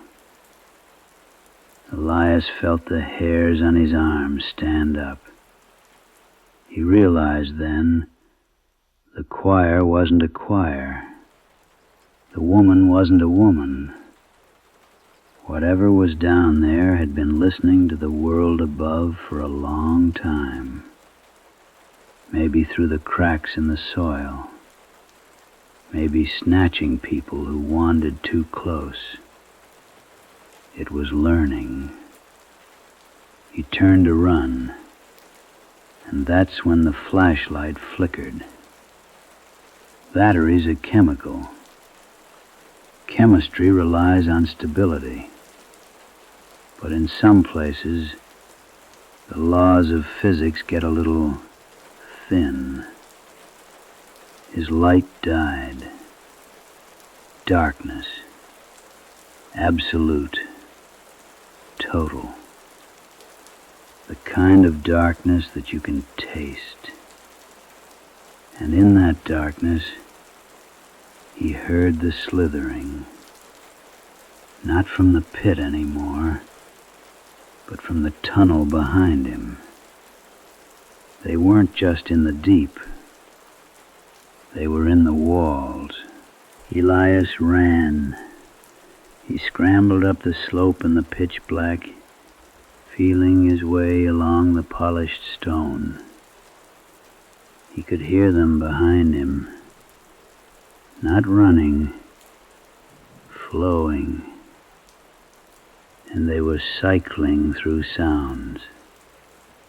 A baby crying, a dog barking, the sound of a car engine starting, the sound of his own mother calling him for dinner. Psychological warfare. They wanted him to turn around. They wanted him to stop. He fell. He smashed his knee against the rail ties. The pain was blinding. He crawled. He dragged himself into a side passage, the small alcove where the miners used to store explosives. He huddled there. He pulled out his dictaphone. The only light he had was the tiny red LED of the recording light. A single red eye in the dark. He sat there for hours, listening. The things passed him by. He could hear them sniffing the air, giant, wet sniffs. They were hunting by scent and by sound. And that brings us back to the beginning, to Elias sitting in the dark, whispering his final goodbye. You see, they didn't find him because he made a noise. They found him because he stopped making noise. They realized the heartbeat they were tracking had stopped moving. When the recovery team found the camera 2 weeks later, it was sitting on a rock outside the cave entrance. Just the camera. No Elias. No ropes. And the cave was gone. Collapsed. Just a wall of solid limestone where the hole used to be. But the camera had one last video file on it. It was pitch black. The lens cap was on. But the audio was crystal clear. It was the sound of Elias's voice, singing, "Rock of Ages, cleft for me," over and over again. Perfect pitch, but without a soul behind it. So if you're ever hiking near Black Mountain and you hear a choir singing from beneath the earth, don't listen. Don't stop. And for the love of God, don't sing back.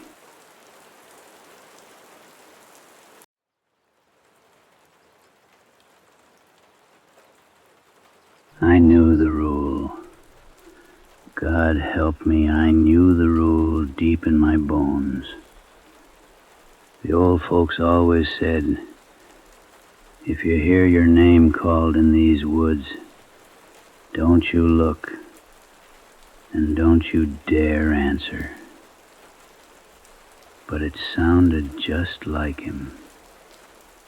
It sounded exactly like my pa calling for me from the tree line.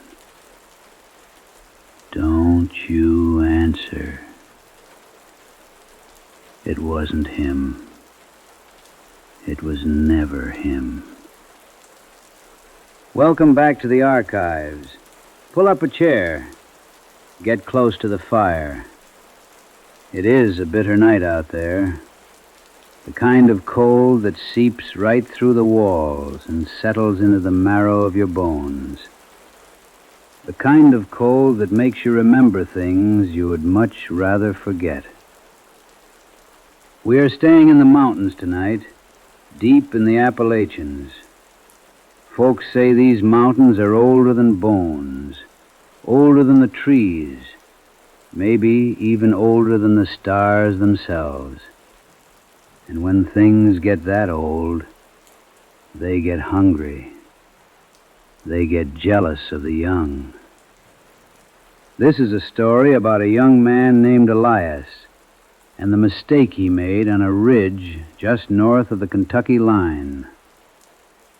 So close your eyes, let the dark in, and listen close. Elias wasn't from the hollows. He was a city boy, born and raised in the noise of traffic and electric lights. He didn't know the quiet, but his blood came from the hills. When his grandfather passed on, Elias inherited a patch of land up near Blackwood Hollow. It was 40 acres of dense timber, steep slopes, and a cabin that hadn't seen a fresh coat of paint since the 60s. He went up there in late November. The trees were already stripped bare by the wind, looking like thousands of skeleton fingers clawing at the gray sky. He had a plan. He was going to sell it. That was the smart thing to do. Go up, survey the property lines, check the cabin for rot, and put it on the market. Get in, get out. Take the money and run. But the mountains, they have a way of messing with plans. They have a way of keeping what belongs to them. He arrived just as the sun was dipping behind the ridge. The shadows in Appalachia don't just fall, you see. They stretch. They reach out like ink spilling across a table. Elias parked his truck at the bottom of the gravel run and hiked up to the cabin. It was quiet. Not the quiet of an empty room, but the quiet of a held breath. No birds singing, no crickets chirping, just the wind whistling through the gaps in the wood siding. Inside, the cabin was a time capsule. There were canned peaches on the shelf, dusty and gray, a rocking chair facing the window, and on the table, sitting right in the center, was a handwritten note. It was his grandfather's handwriting, spidery, shaky, scrawled in a hurry. It read, "Salt the threshold before dark, and cover the mirrors." Elias laughed. He actually stood there in the dust and laughed. He thought it was just the ramblings of a superstitious old man who had spent too much time alone in the dark. He crumpled the note, tossed it in the wood stove, and started unpacking his gear. That was his first mistake. You don't laugh at the old ways in Blackwood Hollow. Night fell heavy. It was a darkness so thick you could almost chew on it. Elias lit a kerosene lamp. Electric limes had been down for years, and settled in to read. The flame cast long, dancing shadows against the log walls. That's when he heard it. At first, it was just a rustle outside the window, a soft, dry sound, like dry skin rubbing against the rough logs of the cabin. Elias froze. He told himself it was just a bear. Bears were common out here. Maybe a coyote looking for scraps. He sat perfectly still, listening to the silence ringing in his ears. Then came the whistle. It wasn't a melody. It wasn't a bird. It was 3 sharp notes. Low, high, low. Elias frowned. The hair on the back of his neck stood up, prickling with electricity. He stood up slowly and walked to the window, peering out into the blackness. He couldn't see a thing, just his own pale reflection in the glass, illuminated by the lamp behind him. Then, from the other side of the glass, a voice spoke. Elias. It wasn't a whisper. It was spoken clearly from right outside the window pane, inches away. But the voice, it froze the blood in his veins. It was his grandfather's voice, the same tone, the same gravelly pitch, the same cadence. But his grandfather had been dead for 3 weeks. Elias stumbled back, knocking his chair over with a loud crash. "Who's there?" he shouted, his voice cracking. He tried to sound brave, but he sounded like a frightened child. Silence stretched out for a minute. Then, from the front door this time, "Open up, boy. It's cold out here. Let your old papaw in." Elias grabbed the hunting rifle he brought along. He knew, rationally, it couldn't be his grandfather. It had to be a squatter, a local playing tricks, someone trying to scare the city boy off the land. "I'm armed," Elias yelled at the door. "Get off my property." The response didn't come from the door. It came from the roof. Heavy footsteps thumping slowly across the shingles directly above his head. Thump, thump, thump. And then a laugh. But it didn't sound like a man laughing. It sounded like a fox screaming, distorted and twisted into the shape of a human laugh. Elias backed into the corner of the room, clutching the rifle until his knuckles turned white. He remembered the note he had burned in the stove. Salt the threshold, cover the mirrors. He didn't have salt, but he had a blanket. He threw it over the small vanity mirror on the wall. He didn't know why, but he felt watched, like something was looking at him from inside the glass. The footsteps on the roof stopped. The cabin settled. Hours passed. Elias sat with the rifle across his lap, eyes wide, staring at the door handle. He was beginning to doze off, the adrenaline fading into a heavy exhaustion. That's when the doorknob turned. Slowly. The brass mechanism groaned. Creak. Elias raised the rifle. The lock held. He had bolted it tight. Then the voice spoke again. But this time it didn't sound like his grandfather. It sounded like Elias. "I'm armed. Get off my property." It was a perfect recording of what Elias had shouted hours ago, played back to him from the other side of the wood. The same pitch, the same fear. Then the voice changed. It shifted frequencies.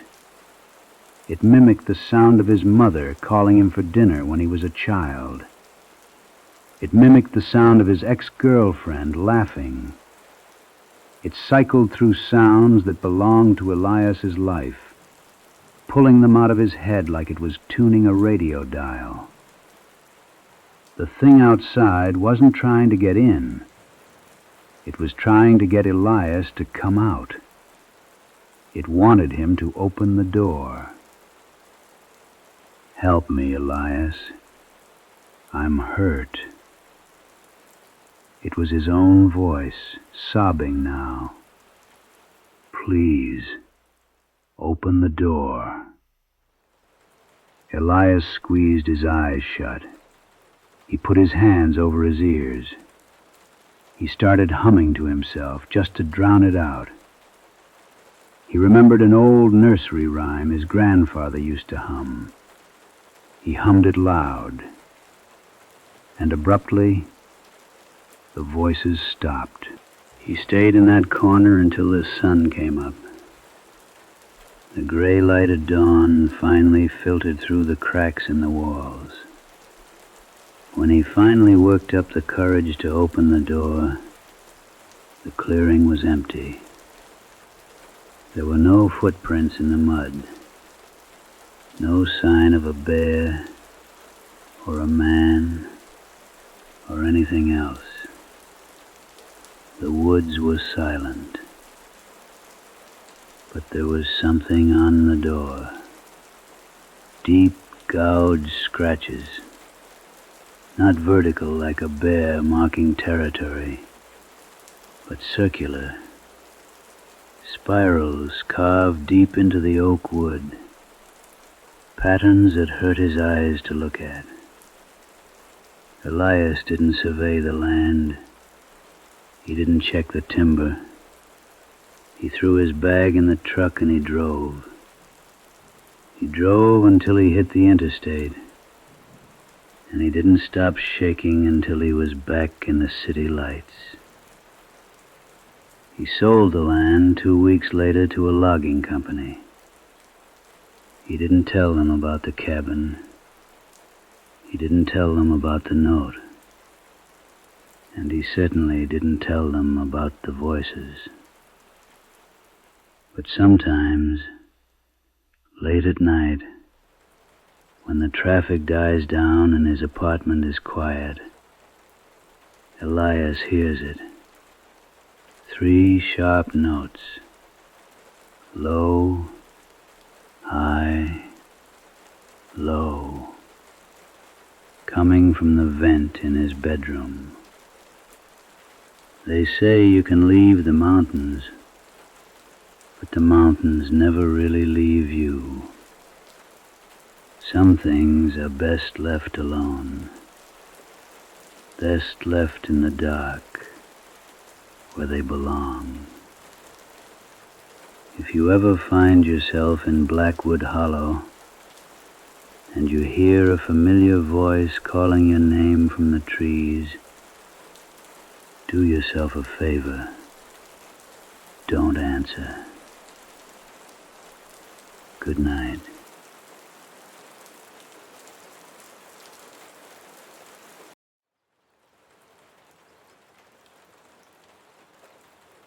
I knew we were too deep when the rats stopped running.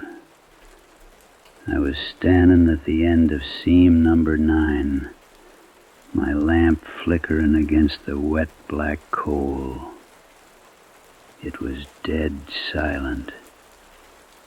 And then, from the other side of the solid rock wall, I heard it.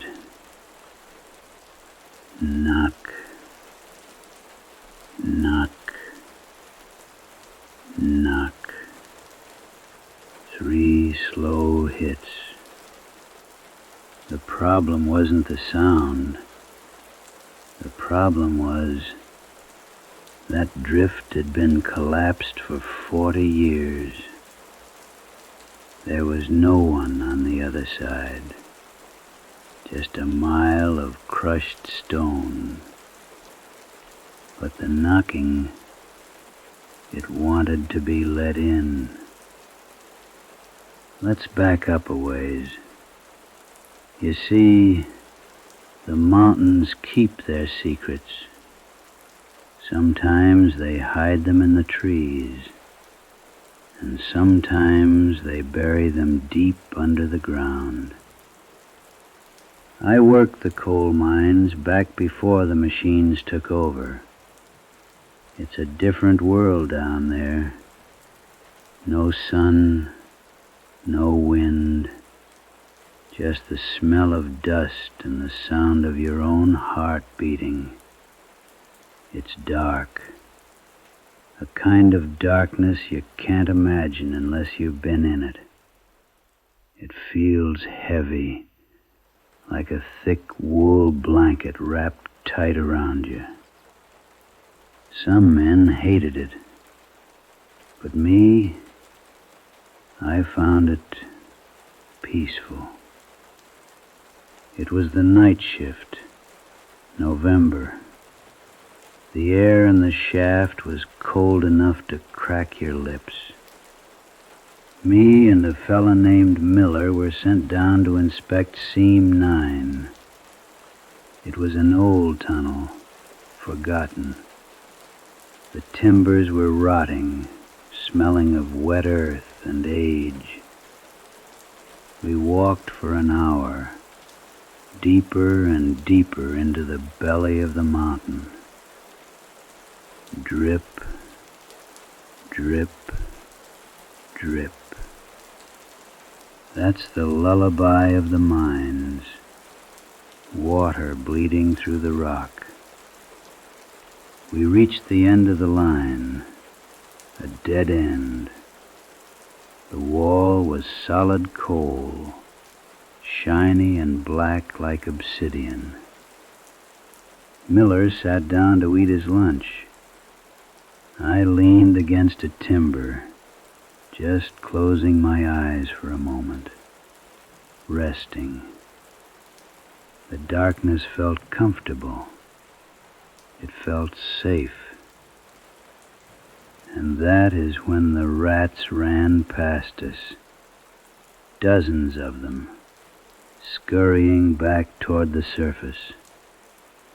Miller laughed, but I didn't. You learn to listen to the rats. We went quiet, and then it started. Knock, knock. It was coming from inside the wall, rhythmic, deliberate. "Is someone there?" Miller whispered. We put our ears to the cold, wet stone. It wasn't a pickaxe. It sounded like knuckles. Knuckles rapping gently on a door. Knock, knock. I felt a strange drowsiness wash over me. The fear was there, sure, but it was distant, like a dream. The knocking wasn't angry. It was patient. It sounded like the mountain was asking us a question, or maybe telling us it was time to rest. "Turn off the lamp," I whispered to Miller. I don't know why I said it. He did. Total darkness. And in that black silence, the knocking stopped. And I heard a sigh, a long, deep breath coming from the rock itself.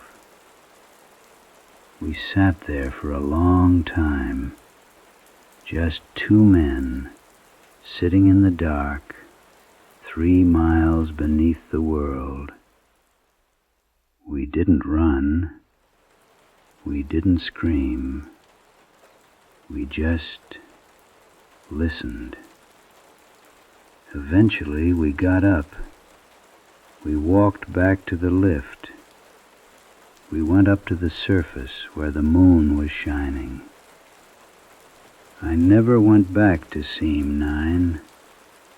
They flooded it a week later, sealed it up tight. But sometimes, when I'm lying in bed and the house is quiet, I think about that hollow sound. The earth is a heavy blanket, and we are all just sleeping underneath it. So let the weight settle on you now. Let the darkness wrap you up. The mine is closed. The work is done. Rest now.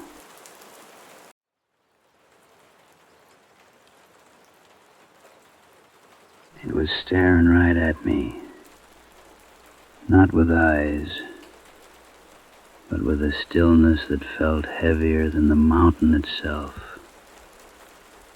I was standing at the edge of the porch, looking into the tree line, and I realized the darkness wasn't empty.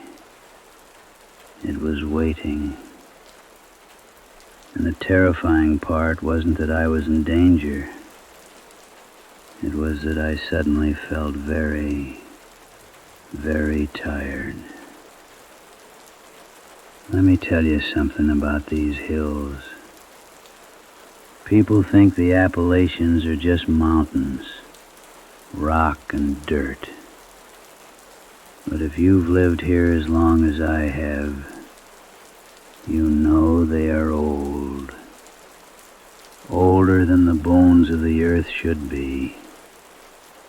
And when the sun goes down and that blue mist settles into the hollows, the rules change. I live up on Blackwood Ridge. It's quiet up here, the kind of quiet that rings in your ears. It was a Tuesday night. The air was thick, smelled like wet pine and ozone, like a storm was thinking about breaking, but never did. I was sitting in my chair, just watching the fire die down in the wood stove. The only sound was the house settling, creaking, groaning, just the wood shifting in the cold. I decided to step out for a smoke before turning in. I opened the heavy oak door. The hinges whined just a little. Outside, the world was gone, swallowed by the fog. You couldn't see the barn. You couldn't see the road. Just gray, swirling soup. I sat on the bench. I lit my pipe. And that is when I heard it. It wasn't a scream. It wasn't a coyote. It was the sound of footsteps, wet leaves being crushed, soft, rhythmic, slow, crunch, crunch, crunch. I stopped moving. I held my breath. The sound was coming from the bottom of the driveway, walking up toward the house. Now I don't get visitors, not at night, and certainly not on foot. I squinted into the fog. "Hello?" I called out. My voice sounded small, swallowed up by the mist instantly. No answer, just the footsteps. Crunch, crunch. They were closer now, maybe 20 yards away. I should have been scared. I should have gone inside and locked the door. But remember, this is a sleep story, and the strangest thing happened. I didn't feel panic. I felt a heavy, warm weight settle over my eyelids. I watched the fog swirl, and then I saw it. A shape, tall, thin, impossibly thin, like a birch tree trying to look like a man. It stopped right at the edge of the light coming from my porch window. It didn't have a face, just smooth, pale bark where a face should be. It stood there, perfectly still. We looked at one another, me and the thing from the woods, and in my head I heard a voice, not a sound, but a thought. "Sleep," it whispered. It wasn't a threat. It was an invitation. The fear melted away, replaced by a deep, dark exhaustion. I watched the thing turn slowly, its limbs moving like branches swaying in a breeze. It walked back into the fog. Crunch, crunch, crunch. crunch, fading away, down the driveway, back into the deep hollows where the old things live. I knocked out my pipe. I stood up, my legs feeling heavy like lead. I went inside. I locked the door. I climbed into bed, and the darkness of the room felt like a blanket. The mountains are old, and sometimes they check on you, just to make sure you are resting. So close your eyes now. The fog is outside, the door is locked, and you are safe to sleep.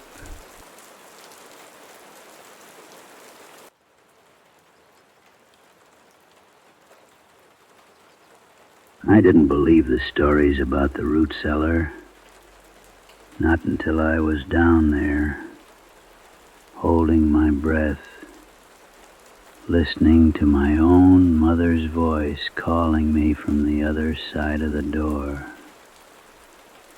The only problem was, I buried my mother 3 years ago, and whatever was standing on those stairs, waiting for me to open up, definitely wasn't her. They call it Blackwood Hollow. It is a stretch of land deep in the Appalachians where the sun don't seem to touch the ground, even at high noon. My grandfather used to tell me that some places aren't meant for people. They are meant to be left alone. I went up there to survey the land. Old property lines needed checking. It was quiet, too quiet. In the woods you want to hear birds. You want to hear the wind. When the woods go silent, it means they are holding their breath. It means they are watching. I found the cabin about 3 miles in. It smelled like wet earth and copper. But it was the cellar doors that caught my eye. Massive oak doors, chained shut from the outside. Now, why would anyone chain a cellar from the outside unless they were trying to keep something in? Curiosity is a curse, I suppose. I broke the rusted lock. I went down. It was just jars of black sludge and old bones at first. But then the wind picked up outside, and the cellar doors, they slammed shut. I wasn't alone. I heard footsteps on the floorboards above me, heavy, wet, slapping against the wood. Then the voice started. It sounded like my foreman. Then it sounded like my wife. It was testing voices, trying to find one that would make me open that door. I'm recording this so you know. If you are ever deep in the hollows and you hear a familiar voice calling your name from the dark, don't answer it. And for God's sake, never unlock the cellar.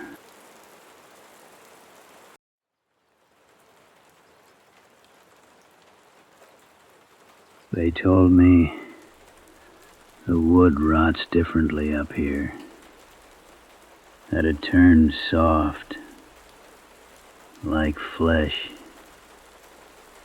I didn't believe him until I saw the door frame bowing inward tonight. I'm sitting here, watching the wood bend, and I know that whatever is standing on the porch isn't asking to come in. It's waiting for the house to simply give up. But to understand why I can't leave, you have to understand the rules I broke 3 days ago. My truck broke down on the edge of Harlan County, just as the sun was dipping below the ridgeline.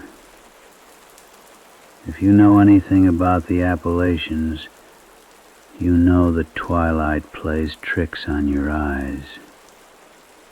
The shadows stretch out long and thin, like fingers reaching down from the tree canopy.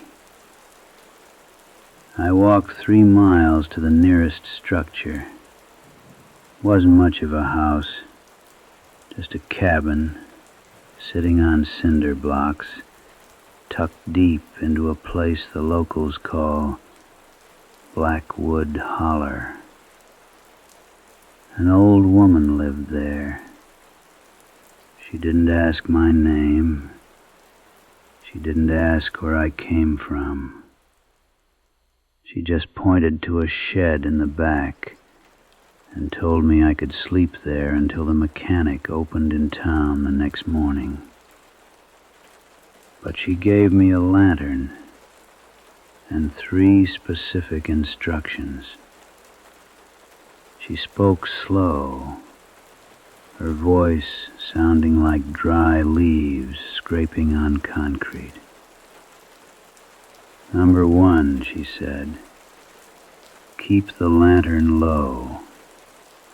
Don't let the light touch the windows. Number 2, if you hear a baby crying in the woods, you close your eyes and you count to 50. It ain't a baby.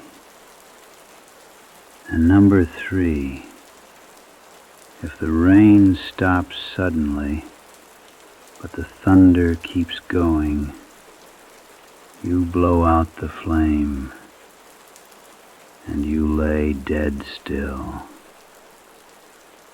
I took the lantern. I nodded. I was tired. My bones ached from the walk.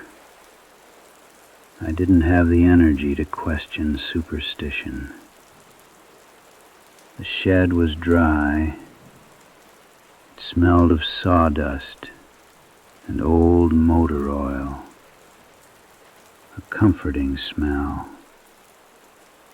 I laid out my bedroll and listened to the rain start. It's a heavy rain up here. It drums on the roof like 1,000 tiny fingers tapping for attention. Tap, tap, tap. It's a sound that usually helps me sleep. I must have drifted off for an hour or so. I woke up because the air felt heavy. The temperature had dropped. I could see my breath puffing out in the dim light of the lantern I had left burning on a crate. That's when I noticed the silence. The rain had stopped. Not a slow stop, not a tapering off. It was as if someone had turned a faucet off. The drumming on the metal roof was gone. But the thunder was still rolling. Boom, boom, rhythmic, like footsteps. I remember the old woman's third rule. If the rain stops, but the thunder keeps going. My hand trembled as I reached for the lantern. The glass was hot. I blew out the flame. Pitch black. The darkness in a holler isn't like city darkness. It's thick. It has weight. You can feel it pressing against your ears. I lay there on the floorboards, trying to make my breathing shallow. Boom, boom. The sound was getting louder. It wasn't coming from the sky. It was coming from the ground. Heavy impacts, shaking the dirt. I realized then it wasn't thunder.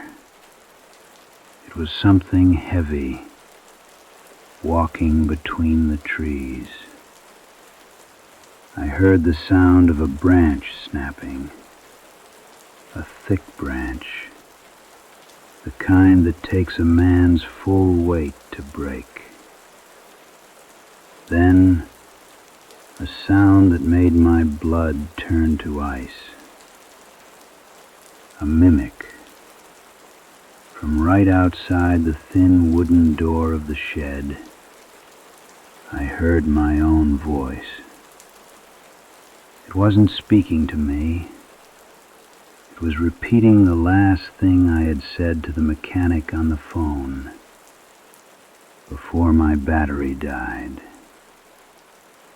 Hello? Are you there? My own voice. Twisted, distorted, like it was being played through a radio submerged in water. Hello? Are you there?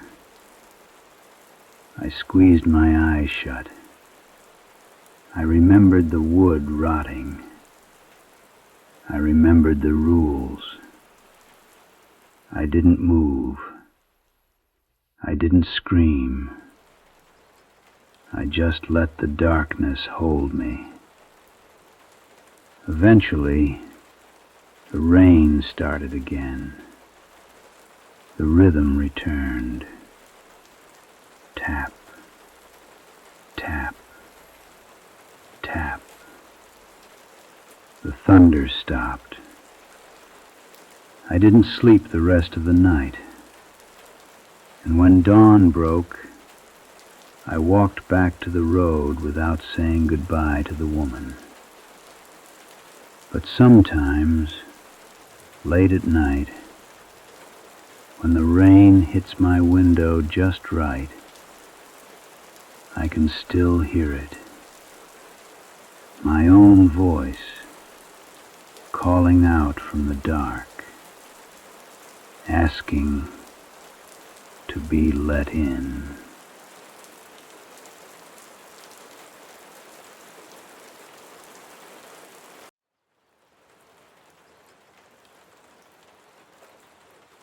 There is only one way up to the lookout, a spiral metal staircase, 112 steps, bolted into the steel skeleton of the tower. I locked the security gate at the bottom myself. I used a heavy chain. I checked it twice. So when I heard the first step ring out, clang, I knew it wasn't the wind. I was lying in my cot, 60 feet in the air, surrounded by glass walls, and I listened to the sound of something heavy pulling itself up the metal. Clang, clang, wasn't using the stairs. It was climbing the outside of the tower. Let me tell you why I took the job. I wanted to get away from the noise. Down in the valley, people talk too much. But up on Iron Ridge, the only conversation is between the wind and the trees. The fire tower is basically a glass box in the sky. It sits on 4 steel legs, swaying gently whenever a storm rolls in. Most people get seasick up there, but I slept like a baby. The swaying felt like being rocked to sleep by the mountain itself. It was mid-October. The leaves were turning the color of rust. The nights were getting long. I spent my days watching for smoke, and I spent my nights watching the stars. It felt safe. You feel like a god up there. Nothing can touch you. Or so I thought. The storm hit on a Thursday. It wasn't a rainstorm. It was wind. Just pure howling wind coming down from the north. The tower was groaning. Creak, shift, creak. I turned off the lantern so I could see the lightning. That's when I saw the handprint. It was on the outside of the glass, a large, greasy smudge. It looked like a hand, but the fingers were too long, and there were too many of them. I stared at it. 60 feet up. No ladder, no walkway, just smooth glass and a drop to the rocks below. And then the tower stopped swaying. It went perfectly still, like something heavy had latched onto the side, anchoring it down. And then came the sound. Clang, clang, metal bending. Something pulling itself up the struts, hand over hand. I didn't panic. I just felt heavy. I lay back on my cot. I pulled the wool blanket up to my chin. I watched the trap door in the floor. I watched the glass walls. A face appeared in the lightning flash, just for a second. Pale, hairless, eyes like 2 wet stones. It pressed its face against the glass, just watching me. It didn't want to come in. It just wanted to know who was sleeping in its sky. We stared at each other for hours, or maybe minutes. Time feels different when you are afraid. Eventually, the weight lifted. The tower started to sway again. The thing let go, dropping back into the darkness of the canopy below. I quit the next morning. I walked down those 112 steps, and I never looked back.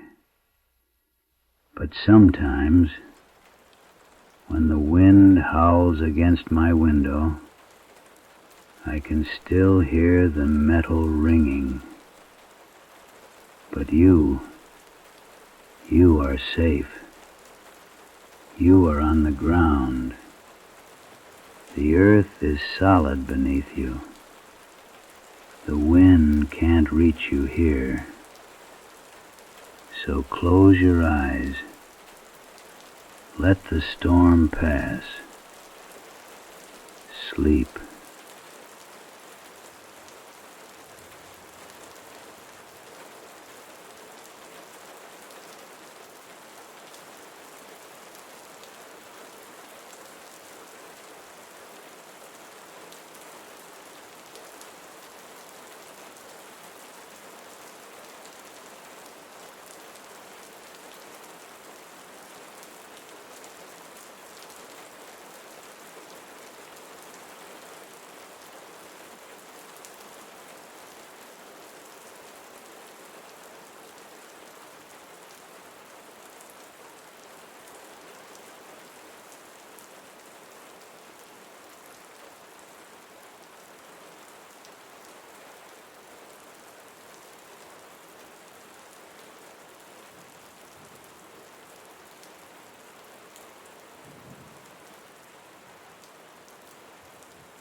I held the kerosene lantern out over the darkness.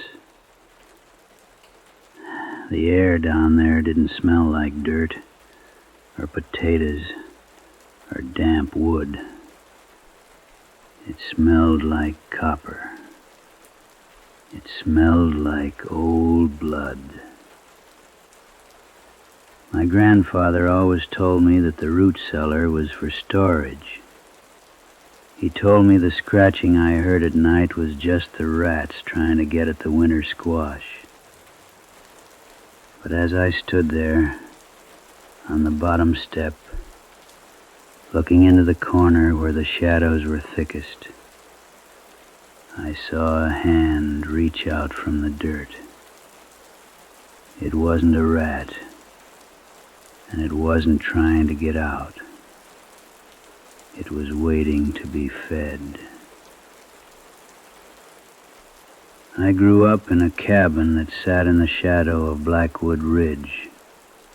It was the kind of place where the sun didn't touch the porch until nearly noon, blocked out by the pines and the sheer face of the rock. It was just me and my grandfather. He was a hard man. Quiet man. His hands were like leather, always stained with the dark soil of the mountain. We lived a simple life. We grew our own food. We cut our own wood. We didn't rely on the town, and the town didn't bother with us. But there were rules in that house. Rules that as a boy I didn't understand. We never stayed out past dusk. We never opened the curtains at night. And we never, ever went down into the root cellar. The door to the cellar was in the kitchen, right next to the pantry. It was made of heavy oak, reinforced with iron straps that my grandfather had hammered into place himself. There was a heavy padlock on it. The only key hung around his neck on a piece of rawhide. He never took it off. Not when he washed, not when he slept. Every night, at exactly 9 o'clock, the routine was the same. Grandfather would take a plate from the cupboard. He wouldn't put leftovers on it. He wouldn't put scraps. He would take the best cut of meat we had. Sometimes raw beef. Sometimes a whole chicken. Feathers plucked, but the head still attached. He would unlock the heavy oak door. He would tell me to go into the other room and close my eyes. I would hear the heavy thud of his boots on the wooden steps. I would hear a low murmuring, like he was speaking to a sick child. Then the sound of the plate being set down on the dirt floor. And then the chewing. It was a wet, slapping sound, fast and frantic, like a dog that hasn't eaten in a week. When Grandfather came back up, the plate would be in his hand, clean, licked white. He would lock the door, hang the key back around his neck, and sit in his rocking chair by the fire without saying a word. Just rats, he'd say, if he caught me looking. Big rats in these mountains, boy. Best you stay away. I wanted to believe him. I really did. But rats don't sigh. And sometimes, late at night, when the rain was hitting the roof just right, I could hear singing coming from beneath the floorboards. It was a low humming tune, a lullaby. The incident happened in November. A storm had rolled in off the peaks, burying us in 2 feet of snow. The wind was howling so loud it shook the window panes. Grandfather had fallen ill. A fever had taken him fast, leaving him shivering and delirious in his bed. He had forgotten the time. It was past 10 o'clock. The house was dark. I was sitting by his bedside, wiping his forehead with a cold rag, when I heard it. Thump, thump, thump. Something was hitting the bottom of the cellar door. My grandfather groaned in his sleep, tossing and turning. And then I saw it. The rawhide string had slipped loose. The iron key had fallen onto the pillow next to his head. I stared at that key for a long time. I knew the rules. I knew them by heart. But I was 12 years old, and fear has a strange way of turning into curiosity. I took the key. The kitchen was freezing. The cold radiated up from the floorboards. I walked to the cellar door. The thumping had stopped. Now there was just a scratching sound. Scritch, scritch, scritch. I slid the key into the lock. It turned with a heavy clack. I lifted the padlock and pulled the door open. The smell hit me first. Like I told you, copper and old blood. And something else. Something sweet, like rotting flowers. I lit a lantern and started down the stairs. The steps were steep. There were 12 of them. I counted each one. 1, 2, 3. The air got colder the further I went down. 4, 5, 6. The light from my lantern swung back and forth, casting long, dancing shadows against the stone walls. The shelves were lined with jars of preserved peaches and green beans, but the dust on them was thick. Nobody had touched those jars in years. 7, 8, 9. I reached the bottom. The floor was packed dirt. In the center of the room there was a hole. It wasn't a natural hole. It looked like it had been dug by hand, but the edges were smooth, worn down by years of movement. The dirt around it was stained dark. I stepped closer. The flame in my lantern flickered. "Hello?" I whispered. Silence. Then a voice drifted up from the hole. It was soft, raspy. "Is it time?" I froze. The voice sounded like my grandfather's, but wrong, higher, weaker. I held the lantern out over the edge. It went down deep, deeper than a cellar should go. And down there, in the circle of light, I saw it. It was huddled in the dirt, pale skin stretched tight over bones. It was curled into a ball, its spine sticking out like the ridges of a mountain range. It had long, stringy hair that covered its face. It was rocking back and forth.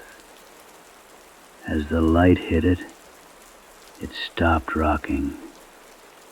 It slowly uncurled. It looked up at me. It didn't have eyes, just smooth skin where the socket should be. But it had a mouth filled with too many teeth, sharp, needle-like teeth that were stained red. It sniffed the air. "You," it hissed. "You aren't him." It stood up. Its limbs were too long, too many joints. It reached a hand up toward the light. The fingers were long and pale, ending in black nails. "Did you bring the meat?" it asked. I couldn't breathe. I couldn't move. I was paralyzed by the sheer wrongness of the thing. It wasn't a monster. It looked like family. It looked like a twisted, broken version of us. "Hungry," it whispered. It lunged. It scrambled up the earthen walls like a spider. I screamed and scrambled back, dropping the lantern. The glass shattered. The flame went out. Pitch black. I could hear it breathing.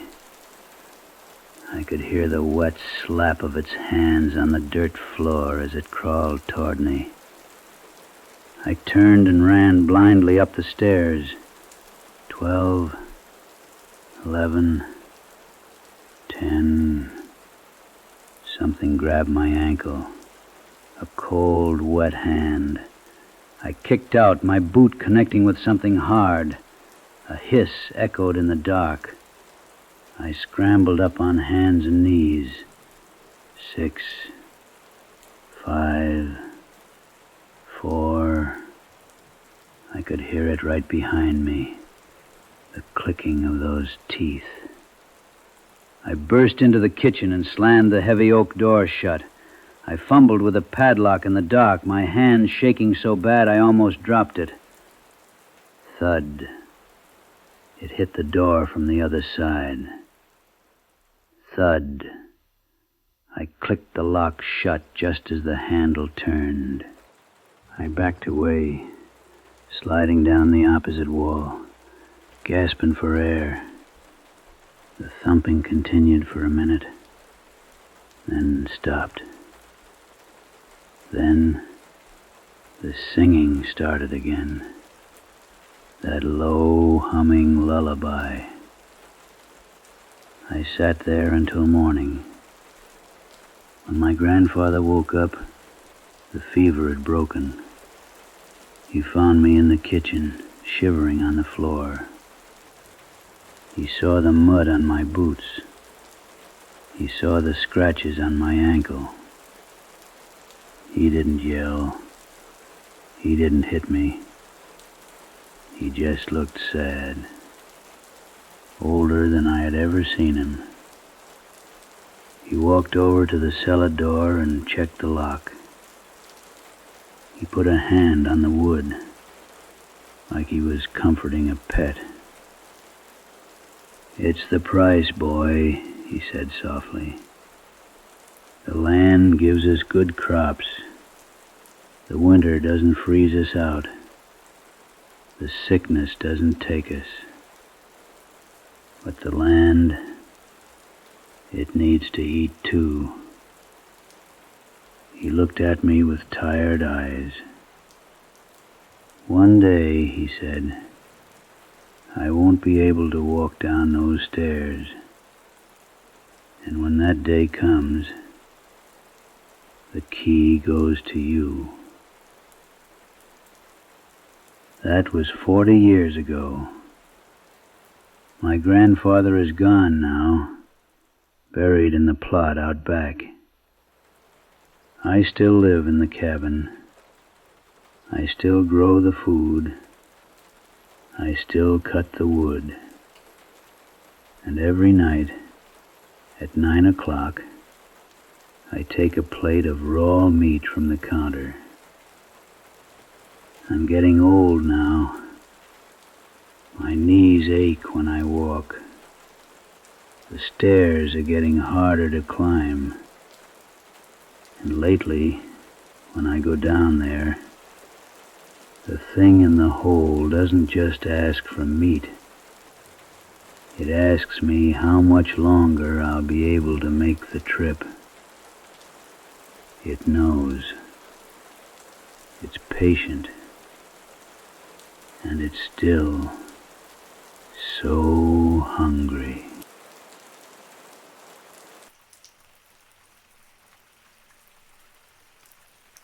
I need you to listen to me close.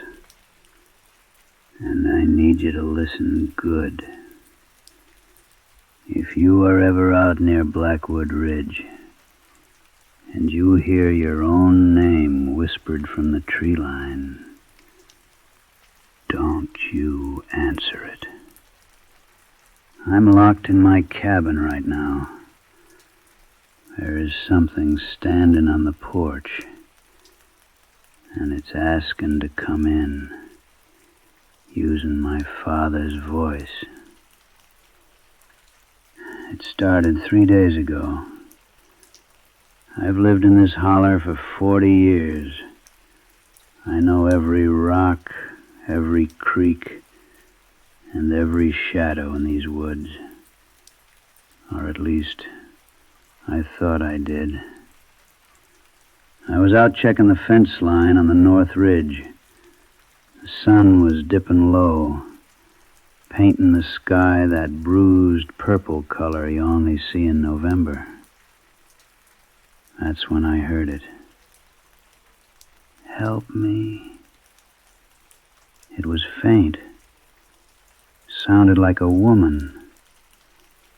Now, mountain folk know better than to chase noises in the dark, but this sounded desperate. Human. I called back. Who's there?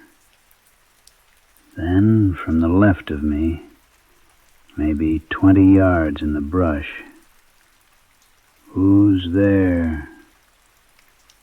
It wasn't an echo. It was flat, metallic, like someone played a tape recording of my voice back to me. I froze. The hair on my arm stood up straight. I gripped my walking stick and took a step back. I have a gun, I lied. I didn't have nothing but a pocket knife. From the right side this time, closer. I have a gun. My own voice, mocking me. But it sounded wrong, stretched out, like the thing saying it had too many teeth in its mouth. I didn't run. You don't run from predators. It triggers the chase. I backed away, slow, step by step. The woods went dead silent. No crickets, no wind. Just the sound of my boots on the dead leaves. Snap! Something stepped on a twig behind me. Heavy. 2 legs. I turned around, and for a split second, I saw it. Just a glimpse between the pines. It looked like a deer standing on its hind legs. But the neck was too long, and the face was flat. I ran then. I ran all the way back to the cabin. I barred the door. I loaded my shotgun. I haven't slept in 2 nights, because every hour, on the hour, it knocks. Just 10 minutes ago, it knocked 3 times, and I heard my daddy's voice. My daddy, who's been dead 10 years, saying, "Open up, son. It's cold out here." It's learning. It's remembering. If you're watching this, stay out of the woods. And for God's sake, if you hear a voice in the dark, don't let it know you're listening.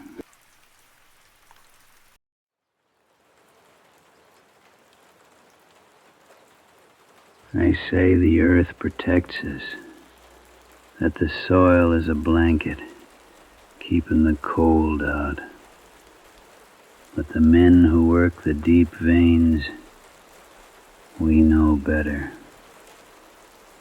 I'm telling you this because I saw you looking at that sealed entrance near the creek bed. Don't go near it, because they haven't told you what screams in the dark when the drills stop. My grandfather worked the mines in West Virginia for 40 years. He had lungs like leather and hands that looked like tree roots. He taught me about the Tommy knockers. If you don't know the lore, miners believe there are little spirits in the rock. If you hear a tap, Tap, tap in the walls. It's a warning. It means a cave-in is coming. It means you run. It's a nice story. It makes you feel like something down there is looking out for you. But I worked the graveyard shift in Shaft 9 back in '82. And I found out that not all knocking is a warning. Some of it is an invitation. I was 3 miles deep. The air down there is stale. It tastes like copper and dust. I was alone at the junction, checking the support beams. It was quiet. Just the sound of water dripping from the ceiling. Drip, drip, drip. Then the power cut. It wasn't a flicker. It was total. The string of safety lights overhead just died. I was plunged into a darkness so thick you could taste it. I stood there, freezing, waiting for the backup generator to kick in. 1 minute passed, then 2. That's when I heard it. It wasn't a tap. It was breathing. Wet, raspy breathing. It wasn't coming from the tunnel ahead of me, and it wasn't coming from behind me. It was coming from inside the wall. I put my ear against the cold stone. I thought maybe a pipe had burst. Maybe it was gas leaking. But then the breathing stopped and the scratching started. Scritch, scritch, scritch. Slow, deliberate, like fingernails trying to dig through a chalkboard. I realized with a sick feeling in my stomach that the rock wall separating me from whatever was on the other side was thin. I didn't move. I didn't breathe. I remembered my grandfather's stories. Tap, tap, tap, right next to my ear. It wasn't warning me to leave. It was testing the stone, testing to see if it was soft enough to break through. I stood in that dark tunnel for an hour, listening to the scratching get louder, listening to the stone groan. When the lights finally buzzed back on, the sound stopped instantly. I shone my flashlight on the wall next to my head. There were no cracks, no holes, but deep in the rock, looking like they'd been pressed into wet clay, were indentations. 3 of them, pushing from the inside out. I quit that morning. They sealed Shaft 9 a week later. They said it was unstable, but I know the truth. So when you walk these hills and you hear a tapping sound deep beneath your feet, don't assume it's a friend warning you of danger. Just run before the rock gives way.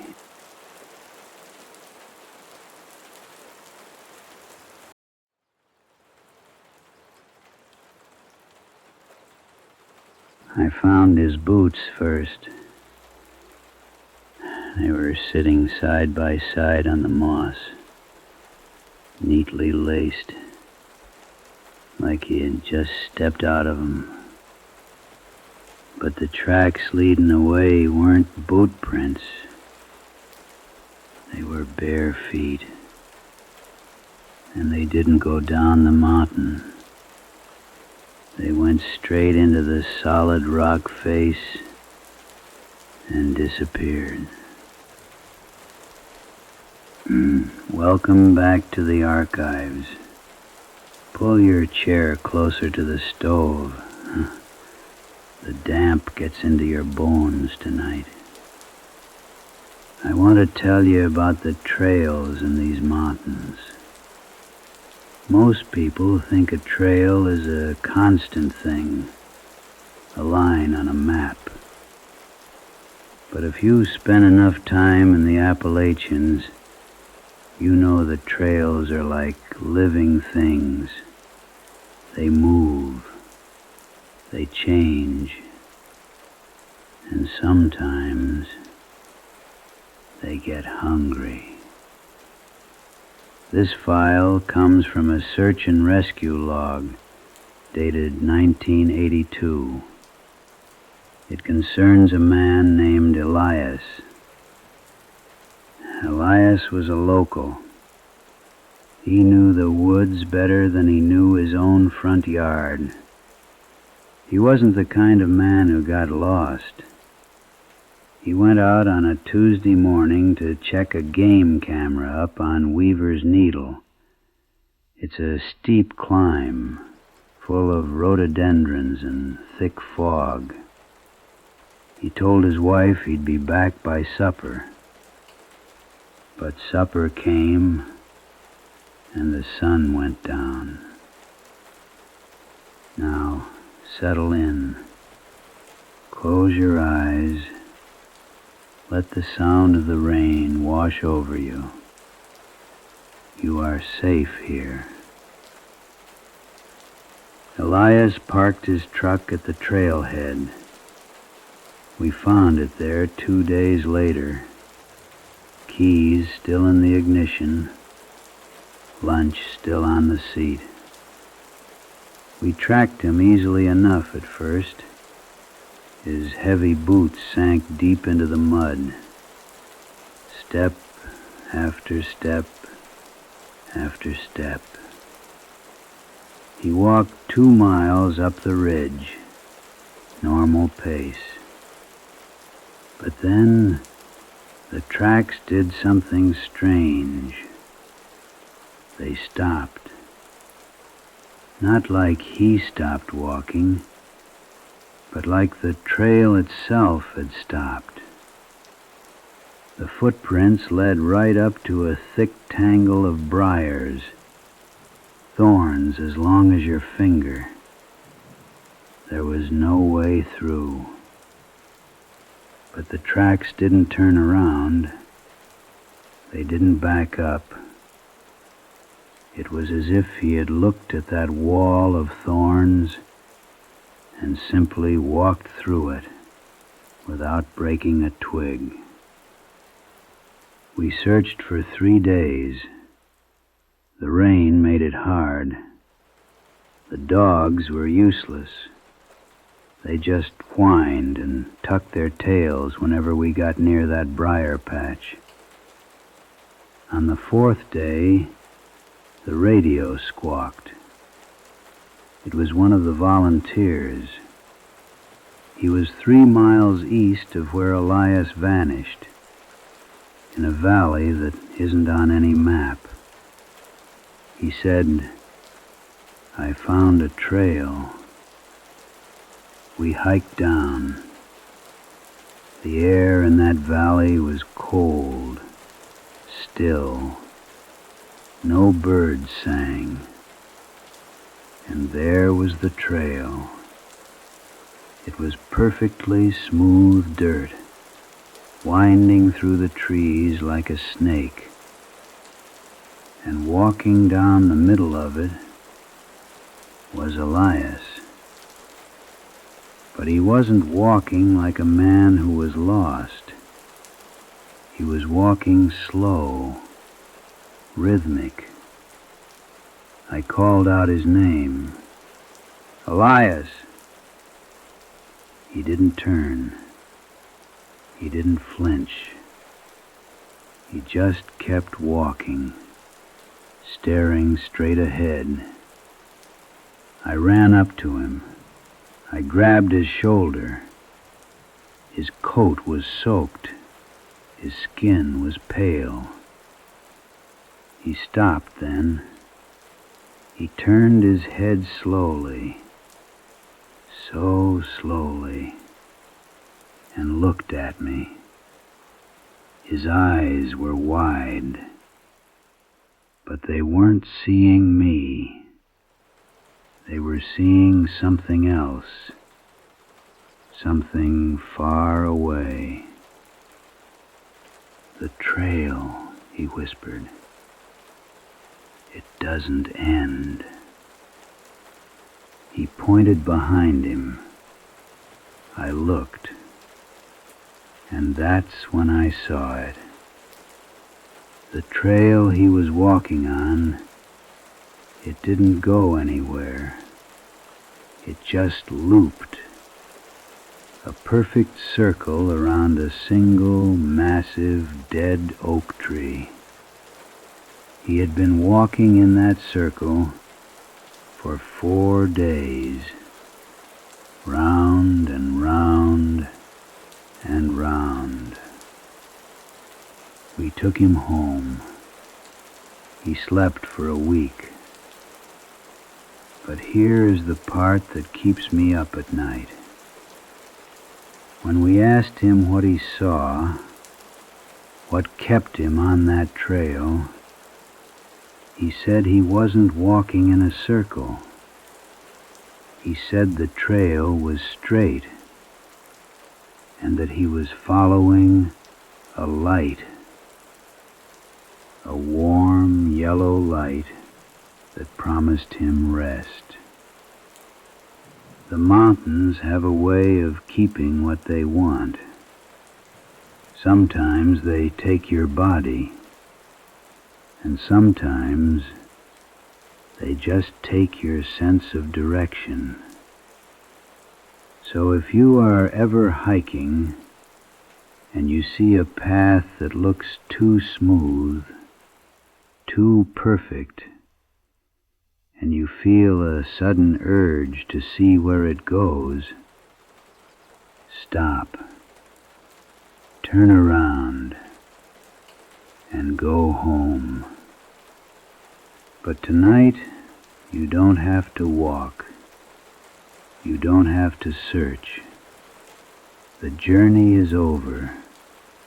The fire is warm. The door is locked. The trail ends here. Sleep well.